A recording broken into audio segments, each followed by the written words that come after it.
What is going on, everybody, and welcome back. Welcome back to another edition of the Hard Count. Me, my guy CJ over here, gonna discuss everything that went down in the NFL. Look forward to the week that will be, and get into everything. Before we do that, my most important question and most important statement that I always have to make on this show is CJ. How you doing there, guy? Hey man, I'm doing great right now. It's relaxing. Some good football that happened this week. Obviously, some bad football for our squad. We'll get into that a little bit, but If we yeah, have to, of course. This week's pretty good so far to start. And watching, saw a little bit of the playoffs, the wild card baseball a little bit. I'm watching that right now. Yeah, so good sports week. NBA right around the corner. It's media day yesterday for some teams today. So this is the best time, man. The fall is always the best time for sports. Your favorite shows coming in for a new season. And Not anymore with this actor strike killing us out here. yeah, right. I forgot about That that. writer strike got us all Yeah. messed up. No, where's our Yeah. shows at? I forgot about that. I completely forgot about that. But yeah, usually you get some new seasons, new season premieres. Got the playoffs in baseball. Hockey just started. And then football month in, and then of course NBA is right here too. So it's the perfect time. So I'm excited. Isn't it gross? Isn't it gross that we're a quarter away through the season? Yeah, man. It just fly. These weeks have been flying by. I don't know what it is. You know what? It's the same thing every year. Like the year kind of goes slow, but once football season hits, it's the fastest ever. And I feel like it's because there's always that thing to look for, like to look ahead to. You know what I mean? Like during the year without football, obviously like the next day and living is cool and all that. But it's sort of like Tuesday you're looking forward to Thursday. Then Thursday comes and you're like, all right, there's football. Then it's like, damn, it's over. I can't wait to get to Sunday. Then you get to Sunday and it's like, okay, that's over, but don't worry, we got a game tomorrow. And then it's Tuesday, and you're like, "Oh wait, I can't wait for Thursday." And it's just that thing. I mean, that's at least how I always looked at it, where it's like they go so much faster for me because I'm like, "Damn, well, Monday night game's over. I just got to survive 2 days, Tuesday and Wednesday. I can get to Thursday, watch another one." And it's like, Friday, whatever. I mean, Saturday, if you're a college football fan, you're fine. Hey, I'm not there, but. And then it's like, oh, Sunday's back again. So it really does make the time fly, CJ. It really does make the time fly. I just feel like this year really has just flew by. I just remember it was just like January. It felt like it was like yesterday, man. And now we're in October. It's pretty wild. But let's get into some football. Yeah, man, we were going to get into our NFL Week 4 reactions here.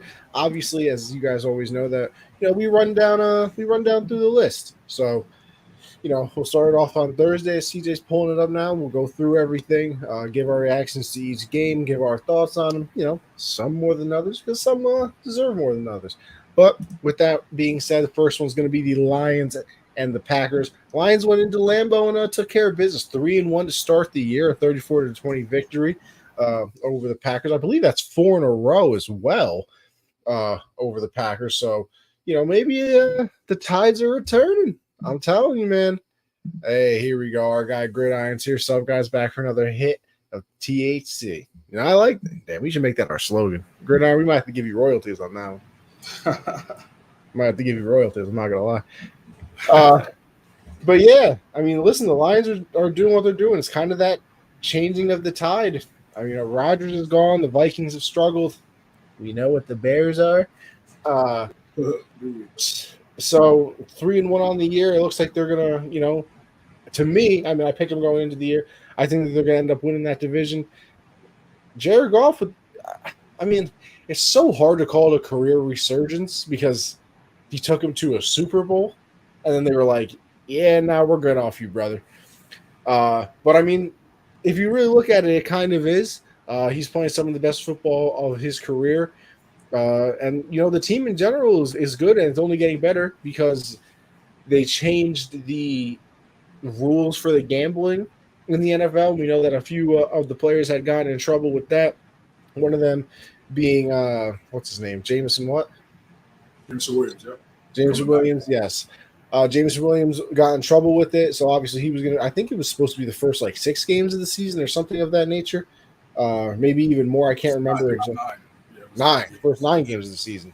So he had gotten in trouble with that, and he was gonna miss the first 9 games. But with the rule change, he'll be back this week. He's back, so I mean, you add that I to don't him know on if to play though. I think he may be back. I don't know if he's like. I don't know if they're gonna have him like play on Sunday, but he's back like in the facilities and everything. So more I like mean, hey, pretty much. Yeah, maybe even on a pitch count, they could have him on a pitch count. You Yeah, know, they could. They kind of could. ease him back in. But yeah, I mean, listen, you add him to Amon-Ra St. Brown. Reynolds has played good. Sam Laporta, their tight end, is actually leading the league in receiving yards. Which, by the way, you look at the tight end position this year, kind of disgusting, kind of gross. I think Sam Also, Laporta is leading the league for yards for a tight end with like 240 something. Like yeah, that is not exactly what you expect to go into the year with the likes of Kelsey and Kittle and everything, and all these big time tight ends. You would expect it to be up there more. Obviously, I mean, when you look at the wide receivers, it's like 500 yards. Who has the most right now? So definitely a little bit of a difference there. But I mean, you got a two-headed monster back there. Even though people are very upset that they don't use Jamar Gibbs more, um, but hey, you can't have everything in life. Aiden Hutchinson looks like a dog, so it looks like they made I mean, they made the right decision there, but it also kind of fell in their lap. Michigan kid goes to Michigan, then he gets there. I mean, what else could you want? Jaguars might be a little upset that they passed out on him. But yeah, I mean, listen, good stuff for the Lions, and I don't. I'm gonna be real. I don't see it stopping. I think the team. I think the team is a tank, man. I really do. yeah. They're playing extremely well. Again, when they go up against the top dogs in the conference, 49ers, Philadelphia, that's when we really see where they are. But right now, they're definitely a playoff team. There's no doubt about it. I mean, just the way they've been playing the offense over the last, I guess you could say year and a quarter has been great. Jared Goff has done a great job. If he just stays in himself and just plays his style, doesn't turn the ball over, make the right reads, he's more than capable of winning a bunch of football games. Like you said earlier, we saw that in Los Angeles when he was with the Rams, and now we're seeing it again in Detroit. So, and this offense is explosive. They're bringing in someone like James Williams, one of the most explosive players in college football the last couple of years. Now he's into the fold. The way they're running the football, what's that going to create? It's going to create 8-man boxes, one-on-ones on the outside. With his speed, Ross St. Brown already a stud. Just talked about Laporta, tight end, their rookie tight end leading the league in receiving, leading the league in receiving yards for tight ends. They're hitting on all cylinders, and the defense has played well too. The defense has played really well. They were dominant in this game. I mean, they really made Jordan Love struggle. Got multiple interceptions in this game. Was unable to get into a rhythm until late. The game was already done at that point. And I talked about this in our prediction last week. I said this was the moment for them to go in there in Lambeau, Absolutely. make a statement, establish themselves. Okay, we're going to be the new king of this division. We know the Packers have owned the division for so long, but now it's their time. And this is a big statement win for the Detroit Lions. Again, extremely happy for their fan base. Hopefully, they get that Thanksgiving game. It's not, here we go again. It's okay. Wow, the Lions are. I was gonna say. Yeah, I'm fine. I changing the finally narrative. won't be mad. I finally won't be mad seeing the Lions on Thanksgiving. Exactly. That's exactly. It's going to be something to watch and look forward to, as opposed to just feeling like they were just gifted a game just because they're not always good and they needed a nationally televised game for once. So this is good. This is good, and they're turning the tide. I mean, what Dan Campbell has done with this team, they just believe in it, man. I mean, all 53 of those guys, the coaching staff. I believe you got tweeted out there in the game. Ben Johnson should get a head coaching job. He'll be a head coach next year for what he's been able to do, and I think deservedly so. They were just dominant on both sides of the football on Thursday. Short week, it can always be tough, and then you're on the road, but to come together and have a dominant statement and dominant win like they did against the Packers is definitely a great game for them. Yeah, and I mean, over with the Packers, just real quickly. I know we've kind of been somewhat impressed with the 2-2 start so far. Obviously, the Jordan Love era and things of that nature. Josh always gets on me for this, but this man has like a 56% completion percentage. That is not what you want in the NFL, especially these days. So they've been winning games. Had a nice 17-point comeback against the Saints and a solid defense and things of that nature. But 56% is only going to get you so far. Yeah, yes, he has to get better. Watching the game on Thursday, his footwork kind of gets away from him at times, and he's confident in his arm, but you have to have a solid base before you even get to the arm. So I think he'll work on that. Aaron Jones kind of just came back, right? So he's kind of getting acclimated into the offense. They're going to need him. They're going to lean on him a lot. Obviously, Matt LaFleur is going to lean on him. He's their best offensive player. Christian Watson, Romeo Dobbs. They have a lot of young receivers over there on that team. So it's not gonna be the Packers that we've seen over the last 5 years. It's a whole brand new team. All these guys are young, especially on the offensive side of the football. So it's gonna be an adjustment period, which for them to win 2 games right now is good. It's good. Obviously, they're not leading the division, but for a team that's going to take some time for them to grow and mesh and develop some type of chemistry, they've been solid. I do agree with Josh. Yeah, the completion percentage could definitely be higher, and I think he'll improve on that. I mean, this is his first full year being the starter, so it's like I think a lot of people we saw Mahomes come out the gate, sit for a year, come in, be first year as a starter, be an MVP. That he's an anomaly. There's only one Patrick Mahomes, right? So. These things are going to take time, and as long as he stays committed, as long as he just continues to work on his game, I think he's going to excel. Again, this is a conference that doesn't have excellent quarterback play, but quality rosters. Yes, that's probably the best way to put it. So I just think as he continues to develop as a quarterback, develop as a leader, I think he'll be fine. I think he has a good coach. I mean the head coach is winning 13 games a year for the last 3-4 years. So with Aaron Rodgers. Yeah, with Aaron Rodgers for sure. But still, I mean, it's still a not easy. It's not an easy thing to do to win 13 games. And Aaron Jones was there when Mike McCarthy was there, but he never emerged. And it wasn't until Matt LaFleur got there you saw his emergence as a football player, one of the best players, one of the best running backs in the NFL. So it's going to be a grace period, but for them to be 2-2 right now, I think if you're a Packer fan, you definitely can't complain. Cannot complain at all. Falcons and the Jaguars as we move to a good old foggy London town, as everybody always likes to call it. This was the 9:30. See, did you enjoy the Toy Story? I didn't. I don't have Disney Plus, and if I did, I definitely wouldn't have tuned in. I'm sorry, I gotta watch it. I always watch my games. It's just not for my age gap. I'm sorry. I tuned in for a couple plays at the beginning just because I was very intrigued to see what it would actually look like. Not bad. And then I'm sure you saw the highlights on Twitter. I saw a couple clips on IG. Yeah, the little Bijan juke in the animation, the Trevor Lawrence run. Hey, listen, impressive stuff. I saw one tweet that really made a good point though, right? We're doing live animation of an NFL football game, right, CJ?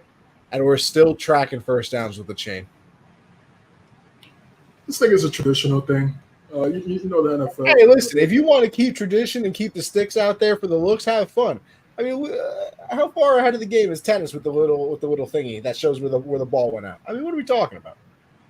Don't you want to be precise these days? They show the replay.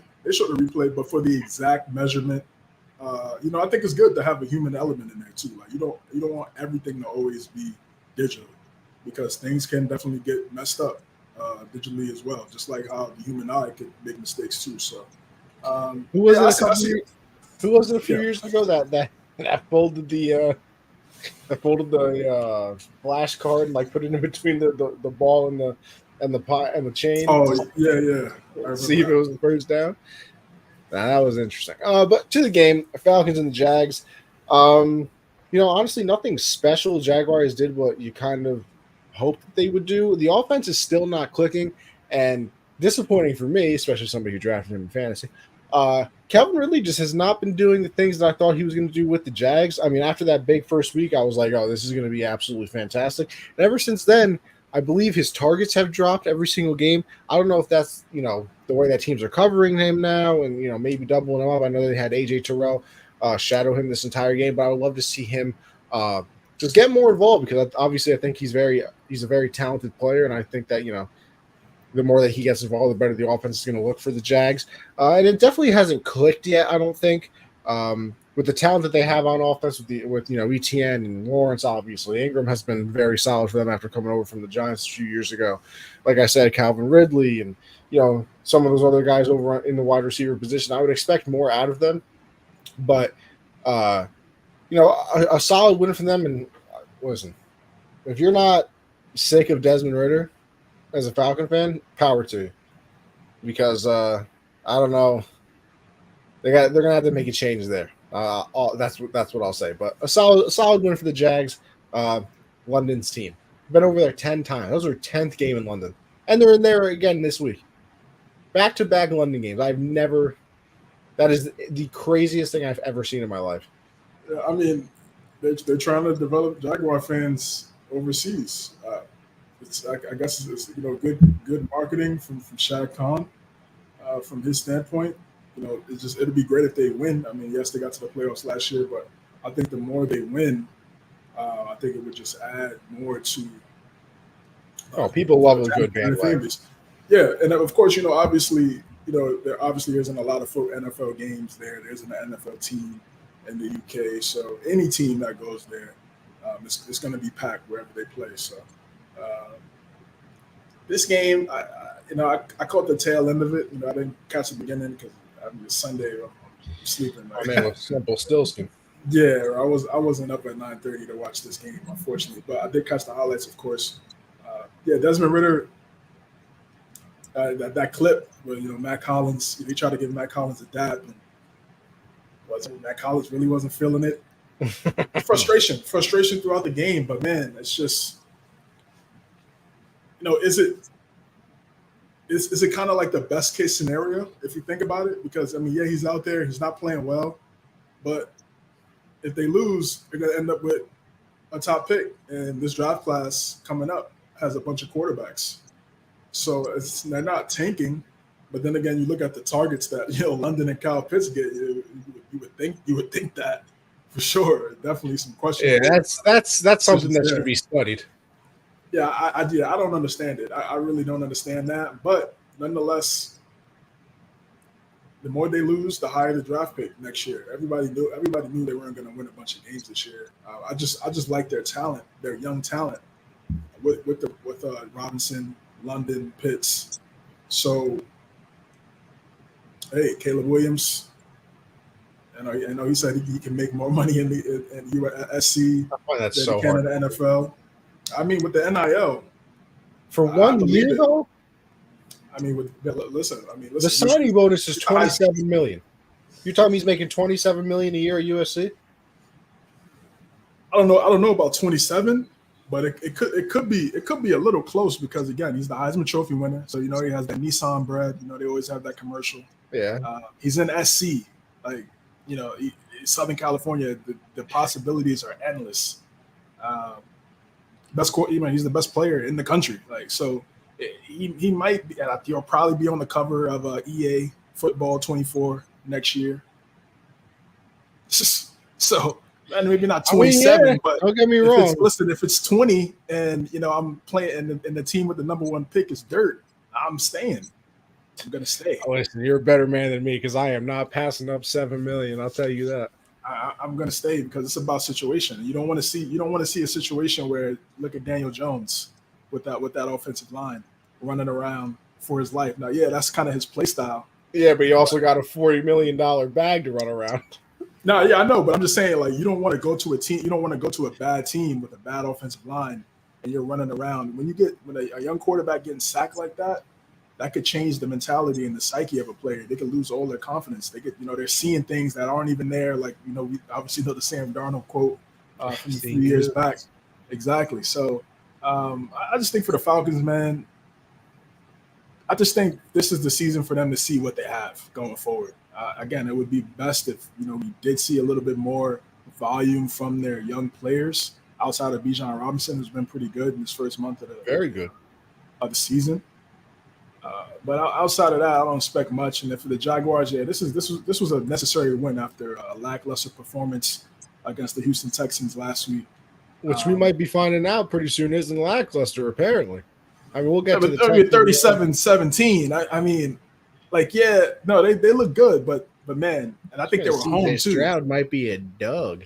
Nah, yeah, he's been playing well. He's been playing well. We'll definitely dive into that soon, but this was a big bounce back win for them, man. They need to get this one. It's just like this is the one you have to get, and they did so. So, good win for the Jags, and again for the Falcons, not expecting too much from them going forward. A game that I was very much looking forward to that now I feel like I can't even comment on too much is the Dolphins and the Bills. I mean, listen, the Dolphins just put up 70. Bills had just put up 37. Two teams at the height of their powers meeting. The height of their powers. Right. And the Bills just came out and said, yeah, it's cute that you guys kept talking about the Dolphins. It's real cute, Give a nice pat on the back, maybe. But do you know who we are? That's what this game was to me. This was like a reminder. You know what I mean? To me, this is a very big, like, I know you guys liked them, but we're still around. Right. So, 48-20. I think Josh Allen had 4 total touchdowns, 3 through the air, 1 on the ground. Obviously, all 3. No. Maybe he had 5. Yeah, he had 5 because he had 3. He had 3 to Diggs, 1 to Gabriel Davis, and then one on the ground as well, I think. So, obviously a hell of a game for him. He's been playing absolutely unbelievable recently, and Tua, and the Dolphins just didn't do their thing this game. What we forget because we focus on Josh Allen so much is that the Bills actually have a good defense, and that was even with Poyer out this game, but Micah Hyde played. Obviously, the devastating injury to Tre'Davious White. This man just cannot catch a break. I believe he just came back from the ACL. It was a year ago or 2 years ago, and now he has to deal with the Achilles now. You obviously hate to see those things, but I mean, the Bills came out and made a statement. This is Josh Allen just owns the Dolphins. I mean, to put it simply, the best way possible. This game was close. You looked at this game. If you didn't watch this game, you look at the score, like, they blasted the Dolphins, which is true. But the second quarter, it was kind of maybe like 4 or 5 minutes left in the second quarter. Tre'Davious White concerns me. Every year, the Bills secondary gets beat up, and all their backups for the playoffs. Yeah. Honestly, that is not wrong. That is a very true statement. Yeah, it's an issue for sure.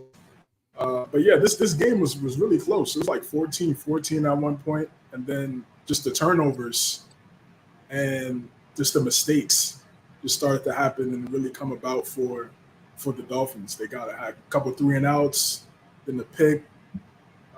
It just spiraled out of control, and you give a team like the Bills any type of airspace, any type of good field advantage to go and score touchdowns, they're going to do so. And outside of the week 1, Josh Allen looks like the MVP of the first quarter of the season. Certainly the favorite. Yeah, I mean, deservedly so. I mean, he's been playing at a high level again outside of the Monday Night Football game. Touchdowns. He's what I like to see from him now at this stage of his career is, okay, yeah, we know he has a big arm. He make every throw.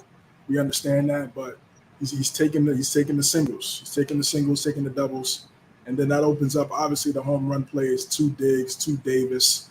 Their running game outside of Josh Allen has really been great for them. They kind of have like a 3-headed monster there with Damian Harris, James Cook, and Latavius Murray came out and had a nice solid run in that first half as well. So that's what you wanted to see. I mean, that's what we've been talking about over the last couple of years. Yeah, just some type of running option outside of 17, and I think we're seeing that. We're seeing a complete offense now. They have Dawson Knox, who's always breaking tackles, getting yards after catch. They got Kincaid, their rookie as well. So hey, I mean this. They started off well last year, right, and then they kind of hit a plateau towards the second half of the season. But I think this team is completely different. I think they're coming out with more of an opportunity to show their balance, and this is what you're going to need deep into the playoffs. And the AFC, the Chiefs don't look as they're elite because they have 15-87, of course, and then you got the Andy Reid coaching. But from an overall team perspective, there's some flaws there. There's some flaws there. So this might be the year for them to come out and potentially beat the Chiefs. We know what happened in that game, that playoff game a few years ago. They came up short, but now the way they're looking, I know they lost Davis White. That's a big loss. They've lost him already at times, so they should know how. Those guys there should know how to fill in. And with Sean McDermott being a defensive-minded head coach, I think they'll be all right there. So this is their like 1 year. No, it's not a 1 year window because obviously Josh Allen is elite, but this could be the year for them. Take advantage when you can. Absolutely, you have to. And with the Dolphins, they got humbled. And I said the same thing, similar to what I said about the Lions and the Packers. I've said, you're going into Buffalo, you don't have a great record against Buffalo over the last few seasons. Josh Allen has owned you guys. Yes, the 70-point game, it shocked everybody. More, of course, the Broncos more than anybody. But to come out in the road game, they got humbled for sure. And I think this is a good game for them too, even though they lost, because it brings them back down to earth. Because when you score 70, I mean, you think no one can touch you. You don't think anyone can touch you. And they had Waddle came back in this game as well. So I think they'll be fine. They still got their run game. That's still going to rely on. So we'll see what happens in this next game in Miami when they go up against each other, a few weeks from now. But dominant, big statement win by the Bills. And I think right now that you have to put them as the best team in the AFC. I would absolutely agree. Well, on the opposite end of that spectrum of being the best teams, Vikings taking on the Panthers in this one. Vikings come away with a 21-13 victory. Listen, this one didn't touch the television screen. Didn't touch the screen one time. Saw some highlights from it. Listen, Bryce Young looks like a rookie quarterback. And the only concerning part for the Panthers is not that he's the only one that looks like a rookie quarterback, because obviously C.J. Stroud, Anthony Richardson have had their rookie quarterback moments for sure. But he looks like the worst rookie quarterback right now.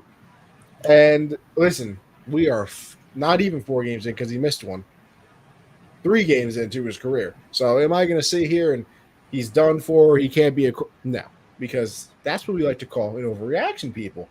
But at the moment, I mean, well, again, what is he really working with? Adam Thielen?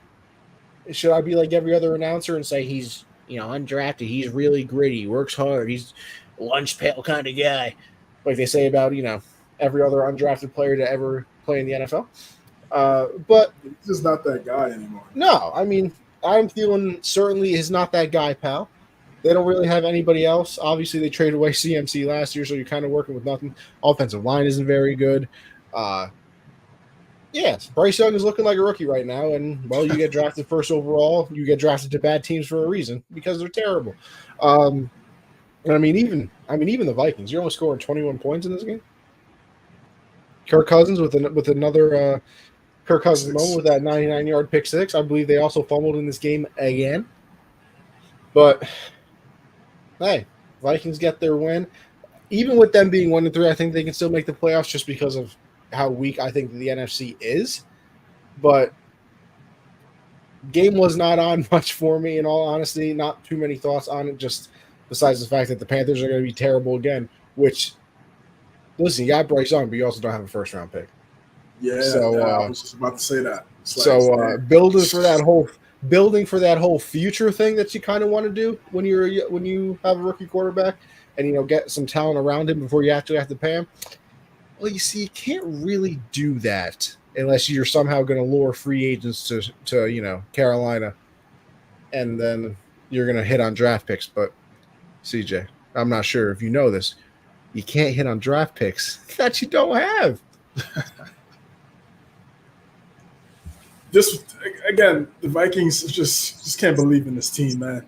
Outside of Justin Jefferson, 2 touchdowns in this game. I mean, he's just the best player on the team. I mean, without him, they're right there. I mean, they're already right there as a lottery team.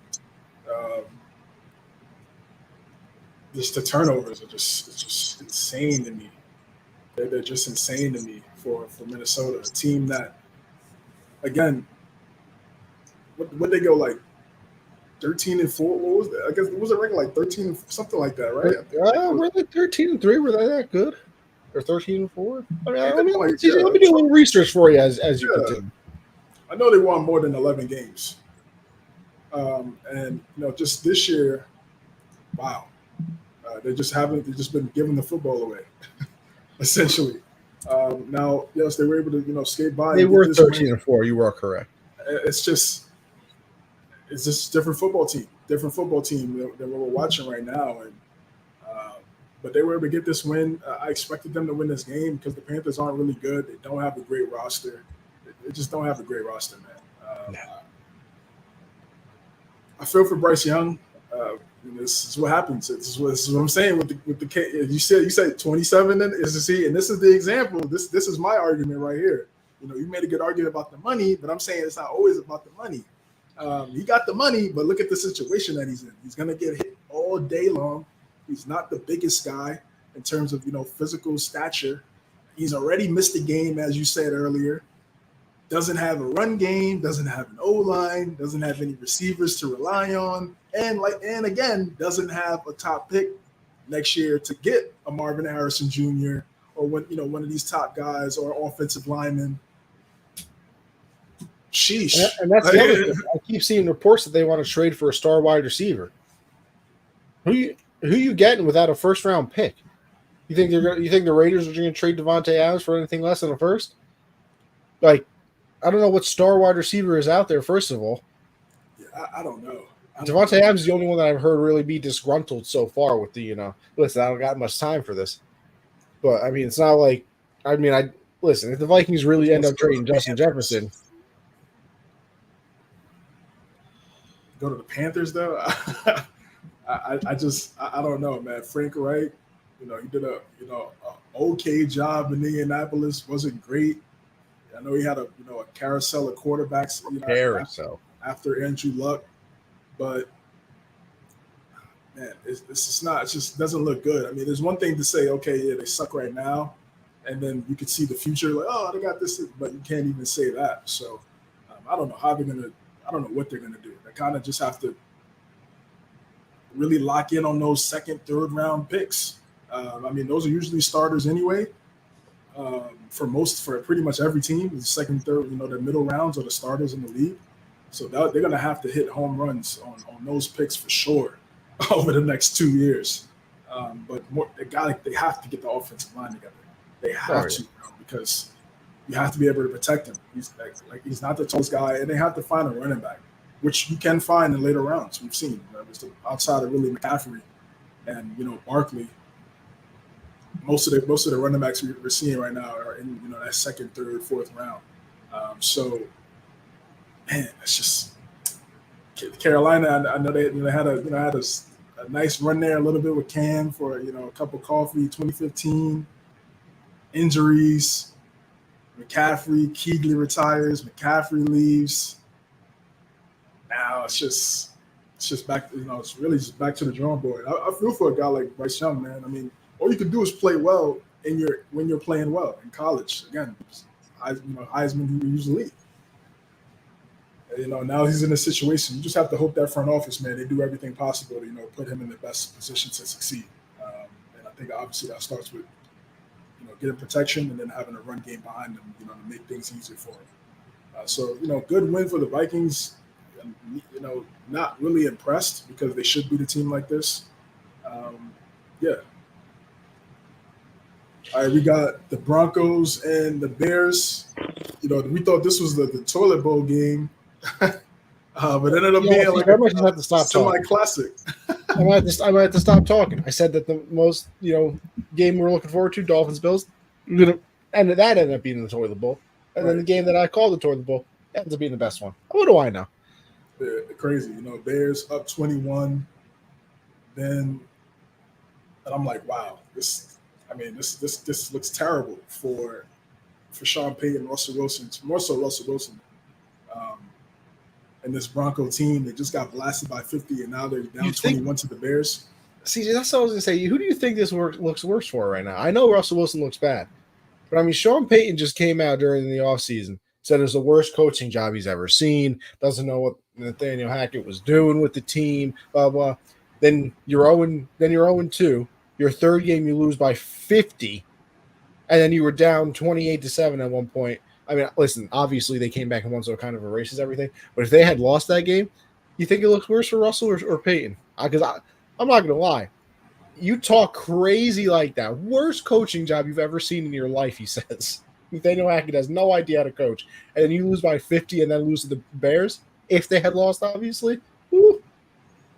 Yeah, I mean, it would look bad for both, of course, no doubt. I mean, when the team wins, who do they praise? Head coach, quarterback. When they lose, same thing, right?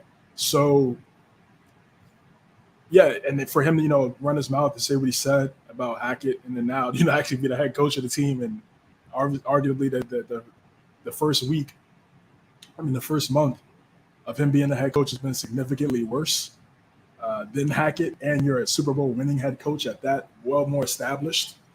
Of course, he's going to get a lot of criticism, but it is his first year. This is Russell Wilson's second year. Already two head coaches since being a Bronco, and it's not all his fault. Last year, definitely, you could put some blame behind it for sure, definitely. It was times we didn't play well, and him having his own office and all that type of stuff, unnecessary stuff that came out was insane to me. But hey, they came back. They got it done. I definitely thought they were going to lose this game. I think this was probably a win. It was going to be a win situation for Justin Fields, bouncing back after the 41-10 game against the Chiefs. And then Matt Eberflus, again, you're a defensive guy. Like, how do you blow, a 21-point lead like this? There's just so many questions. They told Chase Claypool to stay home. I know Javonte Williams hurt his hip. Yeah, I don't know. I don't know how long he's out though. I don't know the extent of the injury at the moment, if I'm being honest with you. I know he didn't return to the game, but and it's just, this season is going to be rough, and I think a lot of Bears fans thought this was the season they turned it around based on what they saw from Justin Fields and how well he ran the football last year and the picks that they have. But they got the Panthers pick, so they're going to have. I was going to say right now they're set up. They had two top two picks. They might have the top two picks in the NFL draft next year, which they do at this very moment. Which is interesting. It's interesting because if Caleb does trade Justin Fields, yes, of course. Oh yeah, of course. I mean, yeah, of course. If Caleb does come out, no doubt, yeah, you do trade Justin Fields, you get more picks and build around Caleb, and then obviously the second pick. Unless something crazy happens over the next couple weeks, Marvin Harrison Jr. should be their second pick. They need a number one guy. And I mean, listen. Then all of a sudden, you're talking about something. Yeah. Then you got Caleb Williams, who listen. Everybody, we don't technically know until they come out of college, and if they're actually going to be good or not. But say he is what everybody thinks he's going to be. And then you get Marvin Harrison Jr., who, like you said, once again, everybody thinks he's the next coming of whatever wide receiver you want to say. His pops. You pair them up, and then you still got Mr. DJ Moore over there. He had a big touchdown. That was a great touchdown on the sideline, like kind of on the sideline pylon. Got his foot touched the pylon. DJ, you're a little blurry there. A little blurry there. Can you? Oh yeah, I got it. Oh yeah.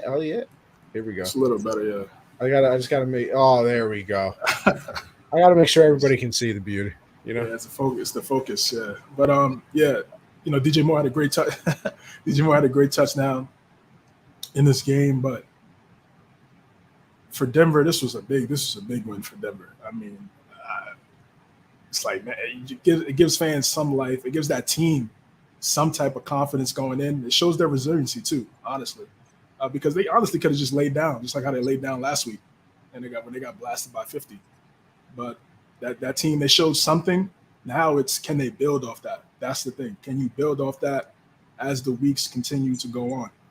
You don't want to continue to put yourself in a predicament where you're down by 20 points, 3-4 possessions, and now you have to play perfect football to try to make it competitive again. They need to watch the film from when they got the lead on, and grow off that. And for the Bears, again, it's just they're not going to be good. So I expected them to lose anyway, but I didn't expect the game to go like this. Yeah, no. I mean, Fields comes out, has an unbelievable game. I think he had 4 touchdowns. Listen, the turning point is them going for it on 4th and 1. I literally had I still have no idea why they did it. You kick the field goal there, you go up by 3 points.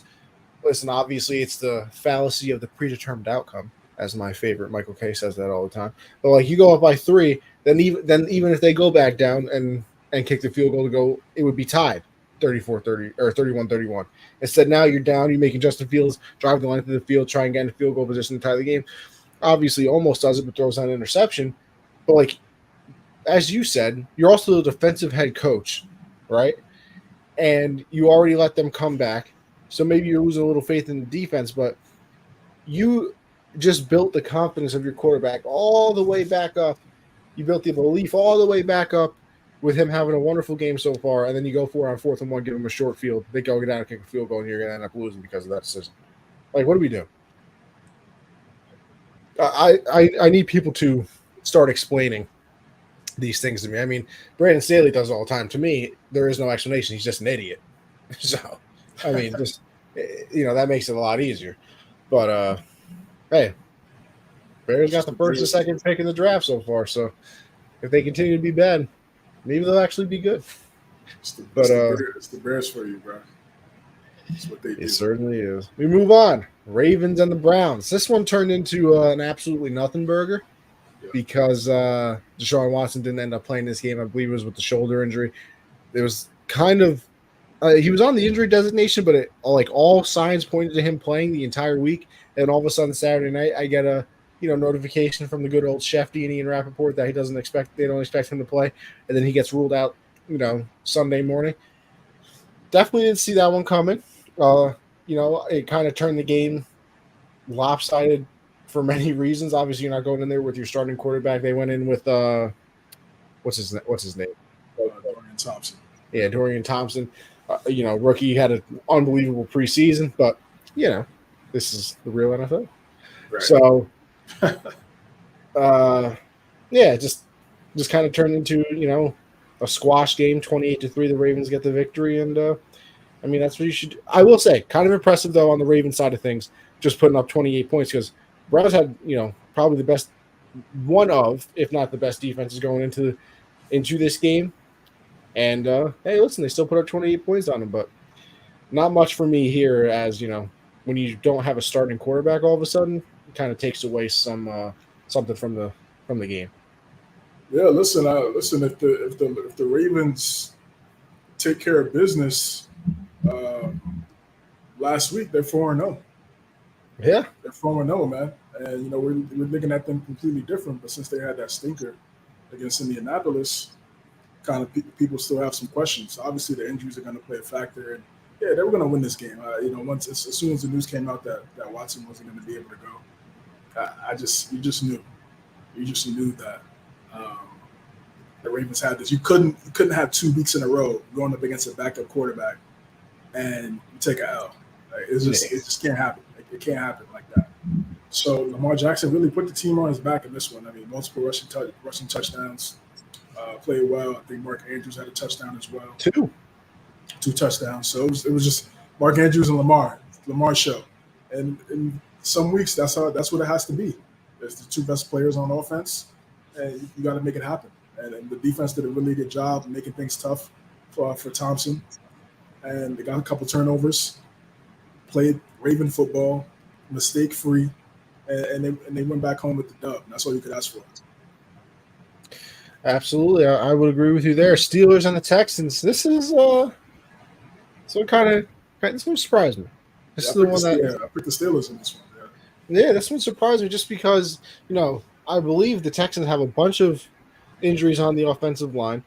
I know J.J. Watt was getting honored in this game, so you think good old TJ on the other sideline going to show out for the Brody, and it didn't really happen because the only person that showed out on this team was C.J. Stroud. This man looks like a guy. I mean, he looks like an absolute dog. I believe he has the second most passing yards by a rookie through their first like 4 games in NFL history. And I believe the other two people had at least like 3 interceptions or something of that nature. He has not thrown one yet. So of course Most that means passing, this week most passing he's attempts going for a to rookie. throw 4 of them. But We'll see. We'll see. And he also has the most pass attempts without for a rookie without an interception. but you see, CJ, that's what I'm saying. Last week I said the Dolphins Bills are going to be a great game. Turned out to be a snooze fest. I just said Stroud hasn't thrown an interception. You know that he's throwing 4 this week just because I said it. But hey, Texans, listen, you got D'Amico Ryans over there making them buy in. And here's the thing about bad, I put, quotations around that, bad and young teams. They kind of don't know that they are. We go into the season looking at the roster and looking at, oh, this team's going to be bad. Oh, look, this player is there now. They're going to be good. They're going to be better. They don't know. It's just like, yeah, I'm going to go out there and play my game because that's all I've been doing my entire life. And I mean, you got Tank Dell over there. You got Nico Collins. Definitely not big names, I would say, that people were putting on the radar. Obviously, Stroud is because he's, the second overall pick in the draft. But you got these, young kids there that are just like, yeah, screw it. We're going to go out there, play our game, and see what happens.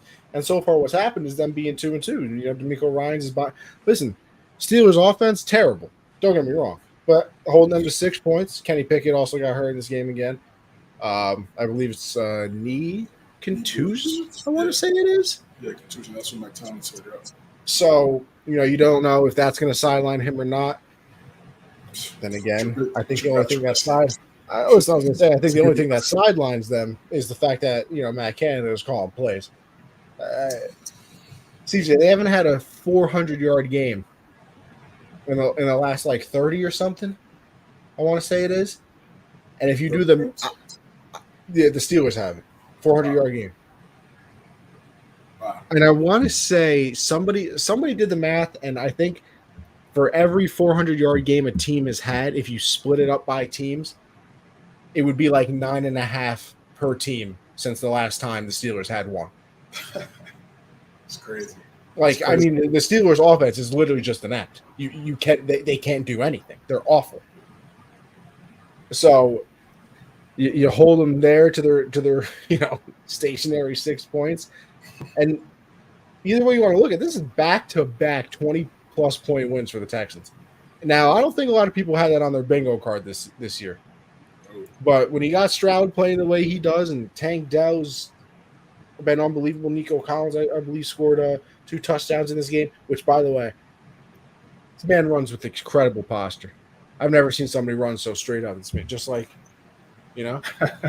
But, hey, good on the Texans, because this is not what people expected. Yeah, this is not what people expected at all. And got to give credit to the former Patriots executive, Nick Caserio, building this team. I mean, he took over the Texans job a couple years ago. And he's building this team the right way. The right way. When you get the first 2 pillars down, which is the head coach and the quarterback, it doesn't matter, whether where you're at, you're going to be successful. And for them to get 2 home runs in their first year, as it seems right now, because everything looks very promising. It's amazing. It's amazing. And D'Amico Ryans done a great job with this team. As you said, they're young, but they also don't have any egos. And I think it starts with their quarterback. I mean, I've been looking at some of the stories over the last couple seasons, but really more so as of late. But definitely over the past few days, looking at some stories about CJ Stroud. He takes the team out to dinner every Saturday before the game, every Friday or Saturday before the game. He's a leader. Everybody's raved about him. There, I said last week about the stigma around Ohio State quarterbacks. He's eliminated that 1,000%. I was just concerned on whether would they able to protect him. And these last 2 weeks they haven't. I mean, he's been relatively clean in the pocket. He's also could kind of clean up a little bit with the completion percentage. His completion percentage wasn't great on Sunday, but I think that'll come with time. But when you do give him time in the pocket to work and to get things situated, yeah, he's definitely a guy. He's definitely a guy, and man, I just been really impressed with this team. They went out there and dominated a really good defense. I mean, T.J. Watt was still on the outside of that field. Fitzpatrick, Mike Tomlin's a defensive-minded guy. That's what they want to do. They want to go after a young quarterback, make it tough, pressure him, hit him, make him think twice when he's in the pocket, and do his progressions. And he just stood tall, made the right reads. Tank Dell, a rookie. And as they continue to draft and develop guys, I think the sky's the limit for this team. And I don't know what their win-loss record is going to be. That's on them. But I think either way, Will Anderson had a touchdown in this game too. Their other top pick in last year's draft got a fumble, sack and scored a scoop and score for a TD. And they look good, man. They look good. They look really promising. And that division, hey, that division is going to be. They continue to play well, and they continue to lock in, and just buy in, like you said earlier, to DeMeco Ryans and what he does and his scheme. And the defense has been playing exceptionally well. Also, Jimmy Ward on that team was on that San Francisco 49er team when DeMeco Ryans was the defensive coordinator. So he knows that system. He's one of the kind of veteran leaders on that young defense. I think I really like what I see from the squad. So CJ Stroud's great. DeMeco Ryans great pickup, and the AFC is just, man, it just gets better by the day. Yeah, it just gets better by the day. And it's going to create more games because this one thing I'll make before we get to the next game, which also this was a great game too. Came down to the wire, overtime. Oh, you want to find? I didn't realize that was my cue. You know what I mean? No, yeah. But you want to find. You got to have someone at least challenge Mahomes, in this era, right? I mean, I know Burrow did it for a quick second there. I think Allen will get him at least 1 year, and it's not going to be every single year where he's going to dominate, Josh Allen. I think Allen will get to a Super Bowl. I believe that he's that talented. I'd be shocked if he never saw a bowl, at least an appearance. You gotta and Lamar, trying to get back to it. Watson, these two these dudes. You don't want AFC is a gold mine of quarterbacks. Yeah, for sure. But they're a gold mine, but they're still looking up to 15. Oh no, absolutely. So it's like, where do you want to put yourself 5-6 years from now when we're having this conversation? You're like, yeah, you were just there for the era of great quarterbacks. So like, yeah, I was winning, dominating in the era, beating Mahomes in conference championship games. That's the conversation that you want to have if you're one of these elite teams with one of these top quarterbacks. And you've got a couple of young quarterbacks like CJ Stroud and like Anthony Richardson in this Colts-Rams game. Yeah, I mean, listen, the Rams get a 29-23 victory here, but the Colts certainly didn't go away without a fight. I believe that they were down, what was it, 23?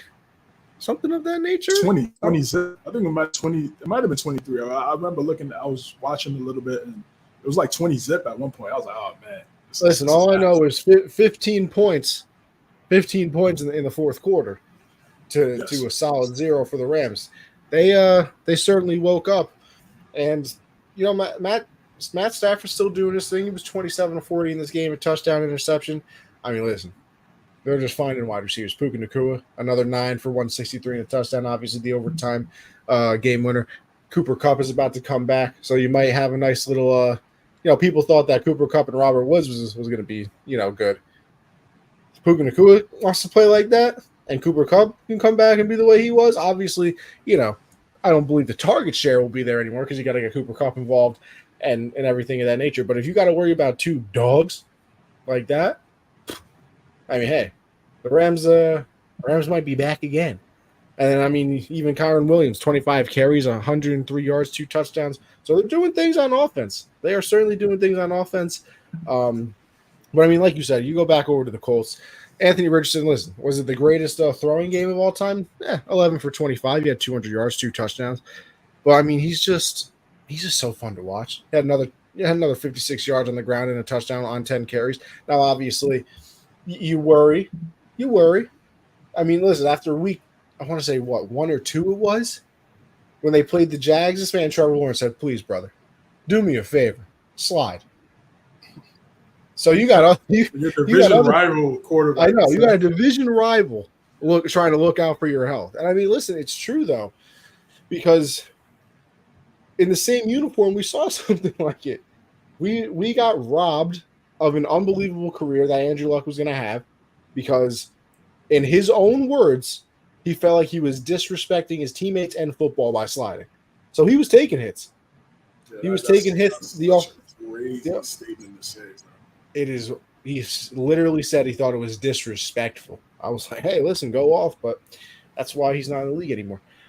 Well, also in the fact that the Colts did an absolutely terrible job protecting him. But listen, different story, different day. But for Anthony Richardson, listen, make sure you just keep getting down. He already missed a game. He's been taken out a couple of times from the injuries, so it's more of a safety thing, honestly, because I want to see the dude play. Like and obviously, if you're the Colts, you really want to see him play because they've seemed to be just much better this year. Obviously, it helps when you actually know who your quarterback is going to be, and obviously they have one moving forward because they finally said, maybe this Band-Aid thing doesn't exactly work anymore. They went from Philip Rivers and Nick Foles and Matt Ryan and whatever Carson Wentz. Whatever person they could find to just randomly plug in, they certainly did it.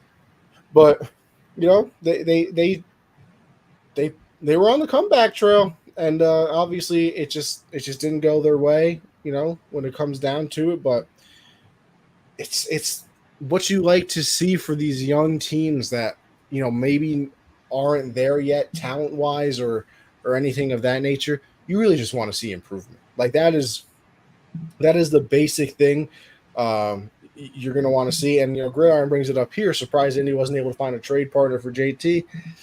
I mean, listen, with the way that they're kind of devaluing running backs, I don't know if – I guess I'm surprised because I do think he's extremely talented, but it's also the fact that he was coming off the ankle injury last year. He started the year on the PUP list this year, and whoever trades for him has to pay him. So it's kind of that thing of like, maybe if he already had a contract and we're just acquiring the contract and we know he's locked in or whatever, maybe whatever. But it's the fact that you got to pay him and then negotiate with him. So, that could be part of the reason as well. But he's supposed to be practicing tomorrow. I don't know if that means he's going to play this week or if, he's still going to sit out and we're going to see what happens. But I'll tell you right now, a little read option with Anthony Richardson and Jonathan Taylor, or a little RPO with them two and Michael Pittman Jr. I'm here for it. I'll watch those games. No, yeah, I watch those games too. That's what Colts fans were hoping for the next 5 years. We'll see what happens with that. I mean, there's still a lot of time. There's still time for wounds to be healed in regards to the front office and Jonathan Taylor's representatives himself. So we'll definitely be on the lookout for that. I think trade deadline's after week 8. So it's got a couple weeks. We got about a month or so before discussions really arise. But yeah, this was a good game. And right down to the wire. Man, Puka Nacua, man. I mean, just what he's been able to do out of BYU.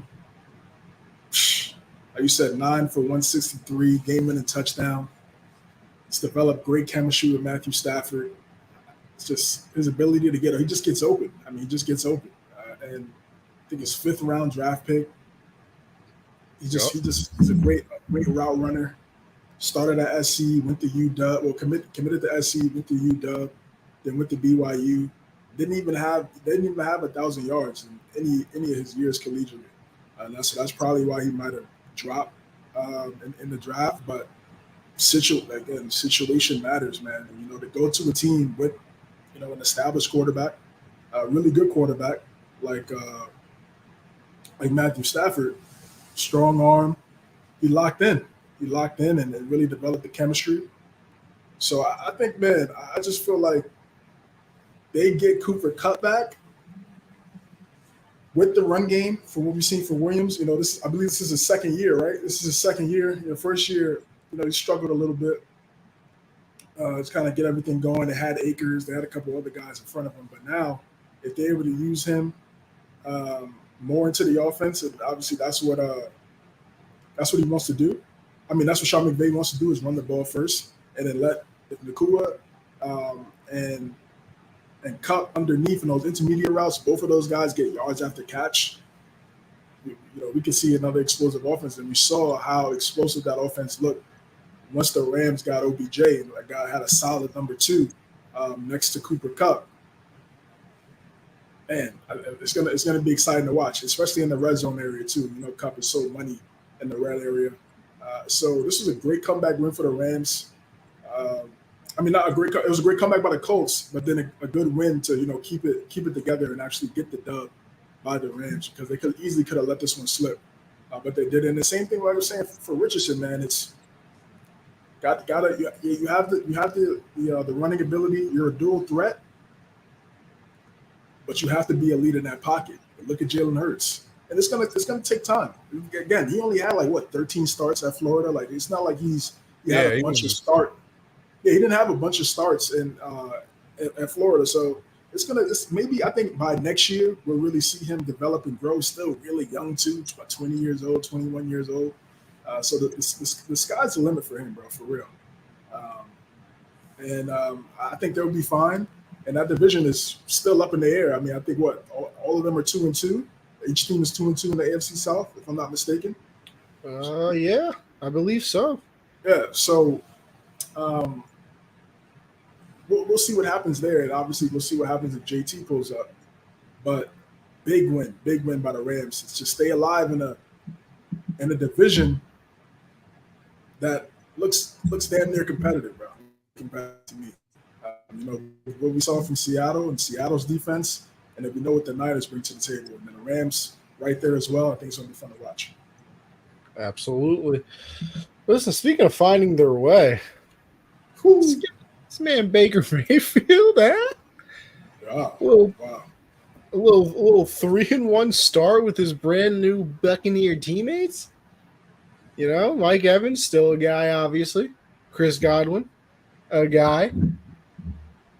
Defense, we know with that. Listen, you still got Devin White flying around. You still got Levante David, right? Yes, Levante David. All right, good. Yep. Shaq Barrett.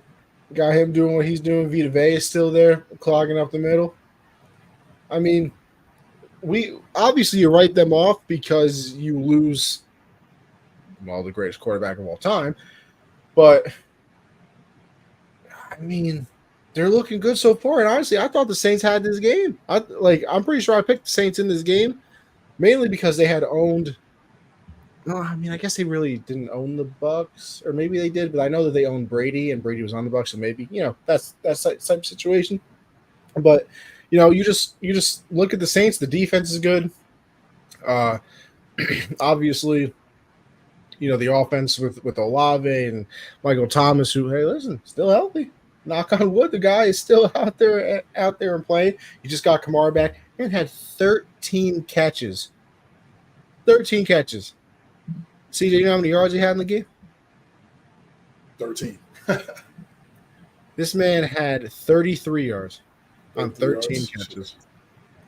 I think the previous low in a game with 10 or more catches, something of that nature, or I don't know if it was one of those specific stats with exactly 13 catches. But the other lowest was 70 something yards. This man beat him by a clear 40.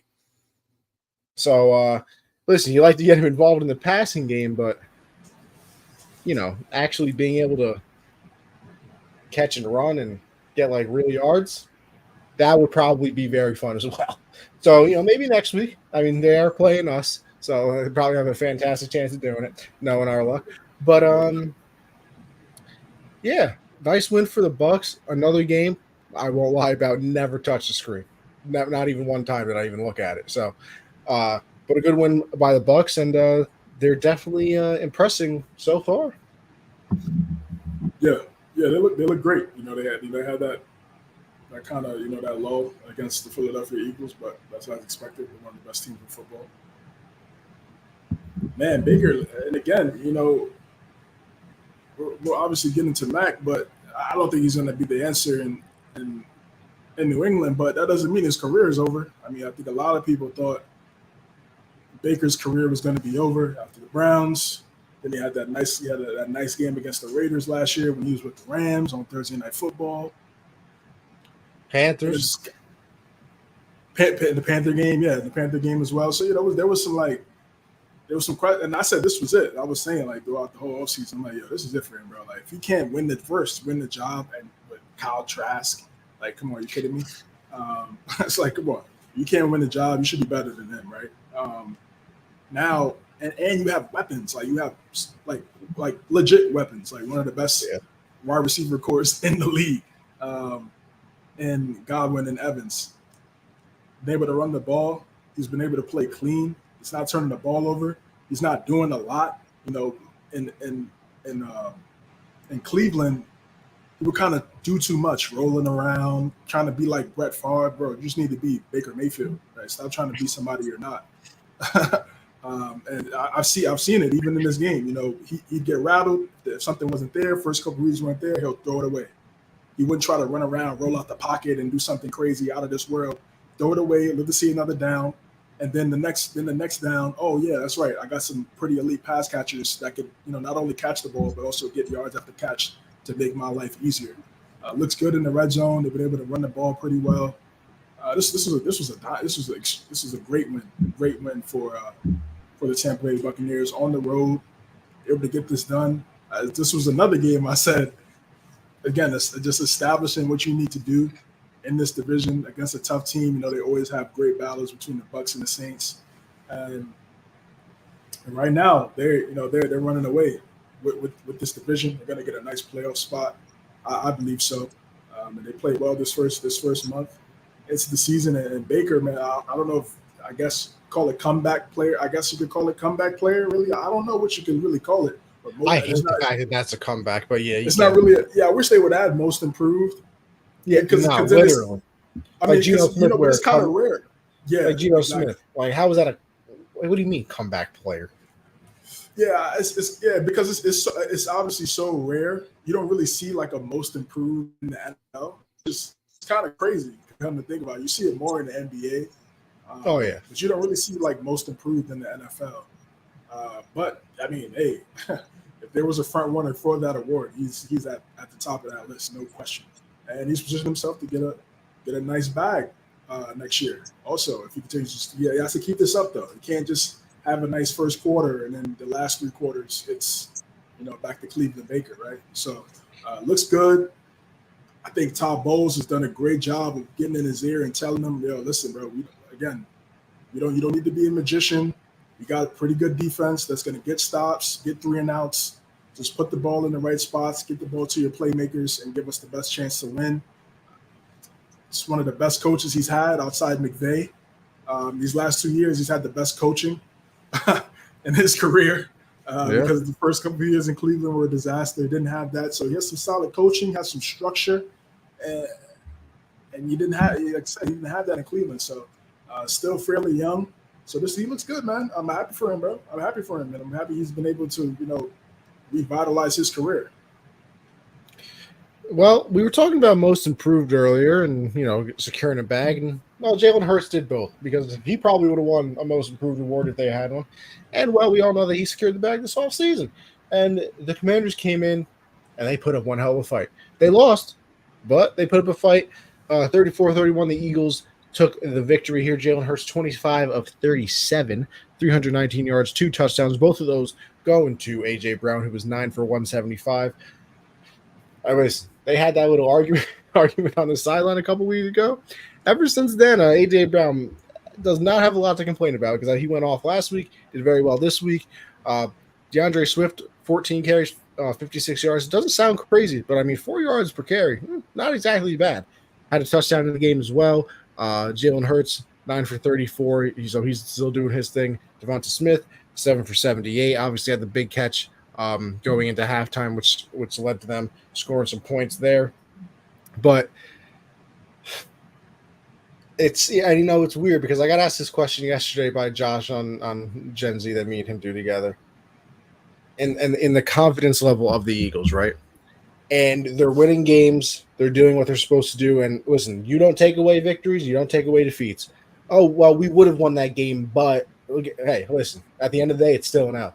You guys should have lost that game, or you didn't play really good, but you still won. Well, guess what? You're not taking away that victory either. And that's kind of how I feel about the Eagles right now. Now, some of their games, I will say, definitely don't match up to that. Like the Viking game, there was never a point, to me at least, where I thought the Vikings were going to win that game. Like the Eagles dominated them throughout. The score was a lot closer because towards the end of the game, it was just like, all right, yeah, you guys want to drive down the field and try to get an onside kick, have at it, whatever. Like we're not hurting our people here. So, that game, obviously the Patriot game, came down to the wire. This game came down to the wire. But then again, last week, I didn't think the Bucs ever really had a chance in that game, if I'm being honest with you. They had a few moments, but I was never really worried. And I'm still going to preach it because we're a quarter of the way through the season. You got to have patience with them. And I know that's weird to say about a team that went to the Super Bowl last year and that is 4-0 right now. But when you lose your offensive and defensive coordinator in the same season, things are not going to be the same. I completely understand the thought process of the normal person being like, yeah, but that person was already in the building helping the guy that left the job. So he should just be able to slide in, bam, should be the exact same thing. Well, in a perfect world, that's what would happen, but it's not that way. Bad football math. Exactly. It is. That is bad football math. Play style is going to change up a little bit. The play call is going to change up. The verbiage is going to change up. Things on defense are going to change. Maybe they're not going to blitz as much. Maybe they're going to play a different coverage on this down that the guy last year would have done. And I think that they're just trying to find their groove. And guess what? If you're trying to find your groove and scoring 34 points and 4-0 a quarter of the way through the season, I wouldn't exactly be too upset. Now, is my confidence if they were to take on the 49ers right now, who preseason I would have had the Eagles beating them, right now I would take the 49ers. I would. Because I think they're just playing more complete football, and we'll get into them, a little bit later, obviously. But a quarter of the way through the season, like I've said, 4-0, they're still scoring, they're winning games, they're not finding ways to lose. I just think over the course of the period is going to only improve, and I think by the end of the year they're going to be the exact same Eagles that we thought that they were going to be, at the beginning of the season. And for the Commanders, hey, you're fighting. Talk about a nice bounce back after getting absolutely bodied by the Bills last week. Sam Howell came out 29 of 41, 290, a touchdown. Didn't throw an interception in this one. Game winning, game tying touchdown. Yeah, and it was an unbelievable drive too. And listen, while the Eagles defense isn't playing up to their standard, probably they still got some guys over there. Like you're still playing the same players, and they're very talented. So the fact that he led that game tying drive, and then they just couldn't get it done in overtime. But for Eagles fans, I wouldn't exactly be upset knowing that you're 4-0 and things can definitely improve. Yeah, they definitely have to clean up some things defensively, especially on the back end. That's the one thing watching this game. It was just a really good game. This was on nationally televised on Fox on 1:00 slate. So I was tuned in. Yeah, they can clean up their secondary for sure. But like everything you said, I agree with. It's just going to take some time. This is a good. I don't even want to call it a problem. It's just a good scenario that they're in. They're still undefeated, and they have have new coordinators in there. Trying to figure themselves out as coordinators and players getting comfortable with them as well. So it's going to be a grace period. It's going to take some time for them for everything to get together. But they're winning, right? Regardless, somehow, some way, they're winning. This game went into overtime. They had to come back. Eagles had to come back. They were down at one point. Eagles came back. Big touchdown from Hurts to AJ Brown on the right side. AJ Brown just had a field day on fourth. I believe he was a rookie defensive back. He got the flag by handing him the football. That double move. Yeah, it was nasty. Yeah, it was a great route, great ball, great catch. And their chemistry is elite. I wasn't worried about that. When they had the little discussion, I wasn't worried about that at all. People try to overrate that. I know it's like a headline. Yeah, exactly. People just want clicks. And even AJ Brown, even in the offseason, they tried to make a big deal out of it between him and Smith. And since last year, they said they had two wide receiver ones. So and the thing I like about Hurts too is his demeanor. Like the only time he showed like true emotion was when they scored that touchdown. To tie it up. To get the lead.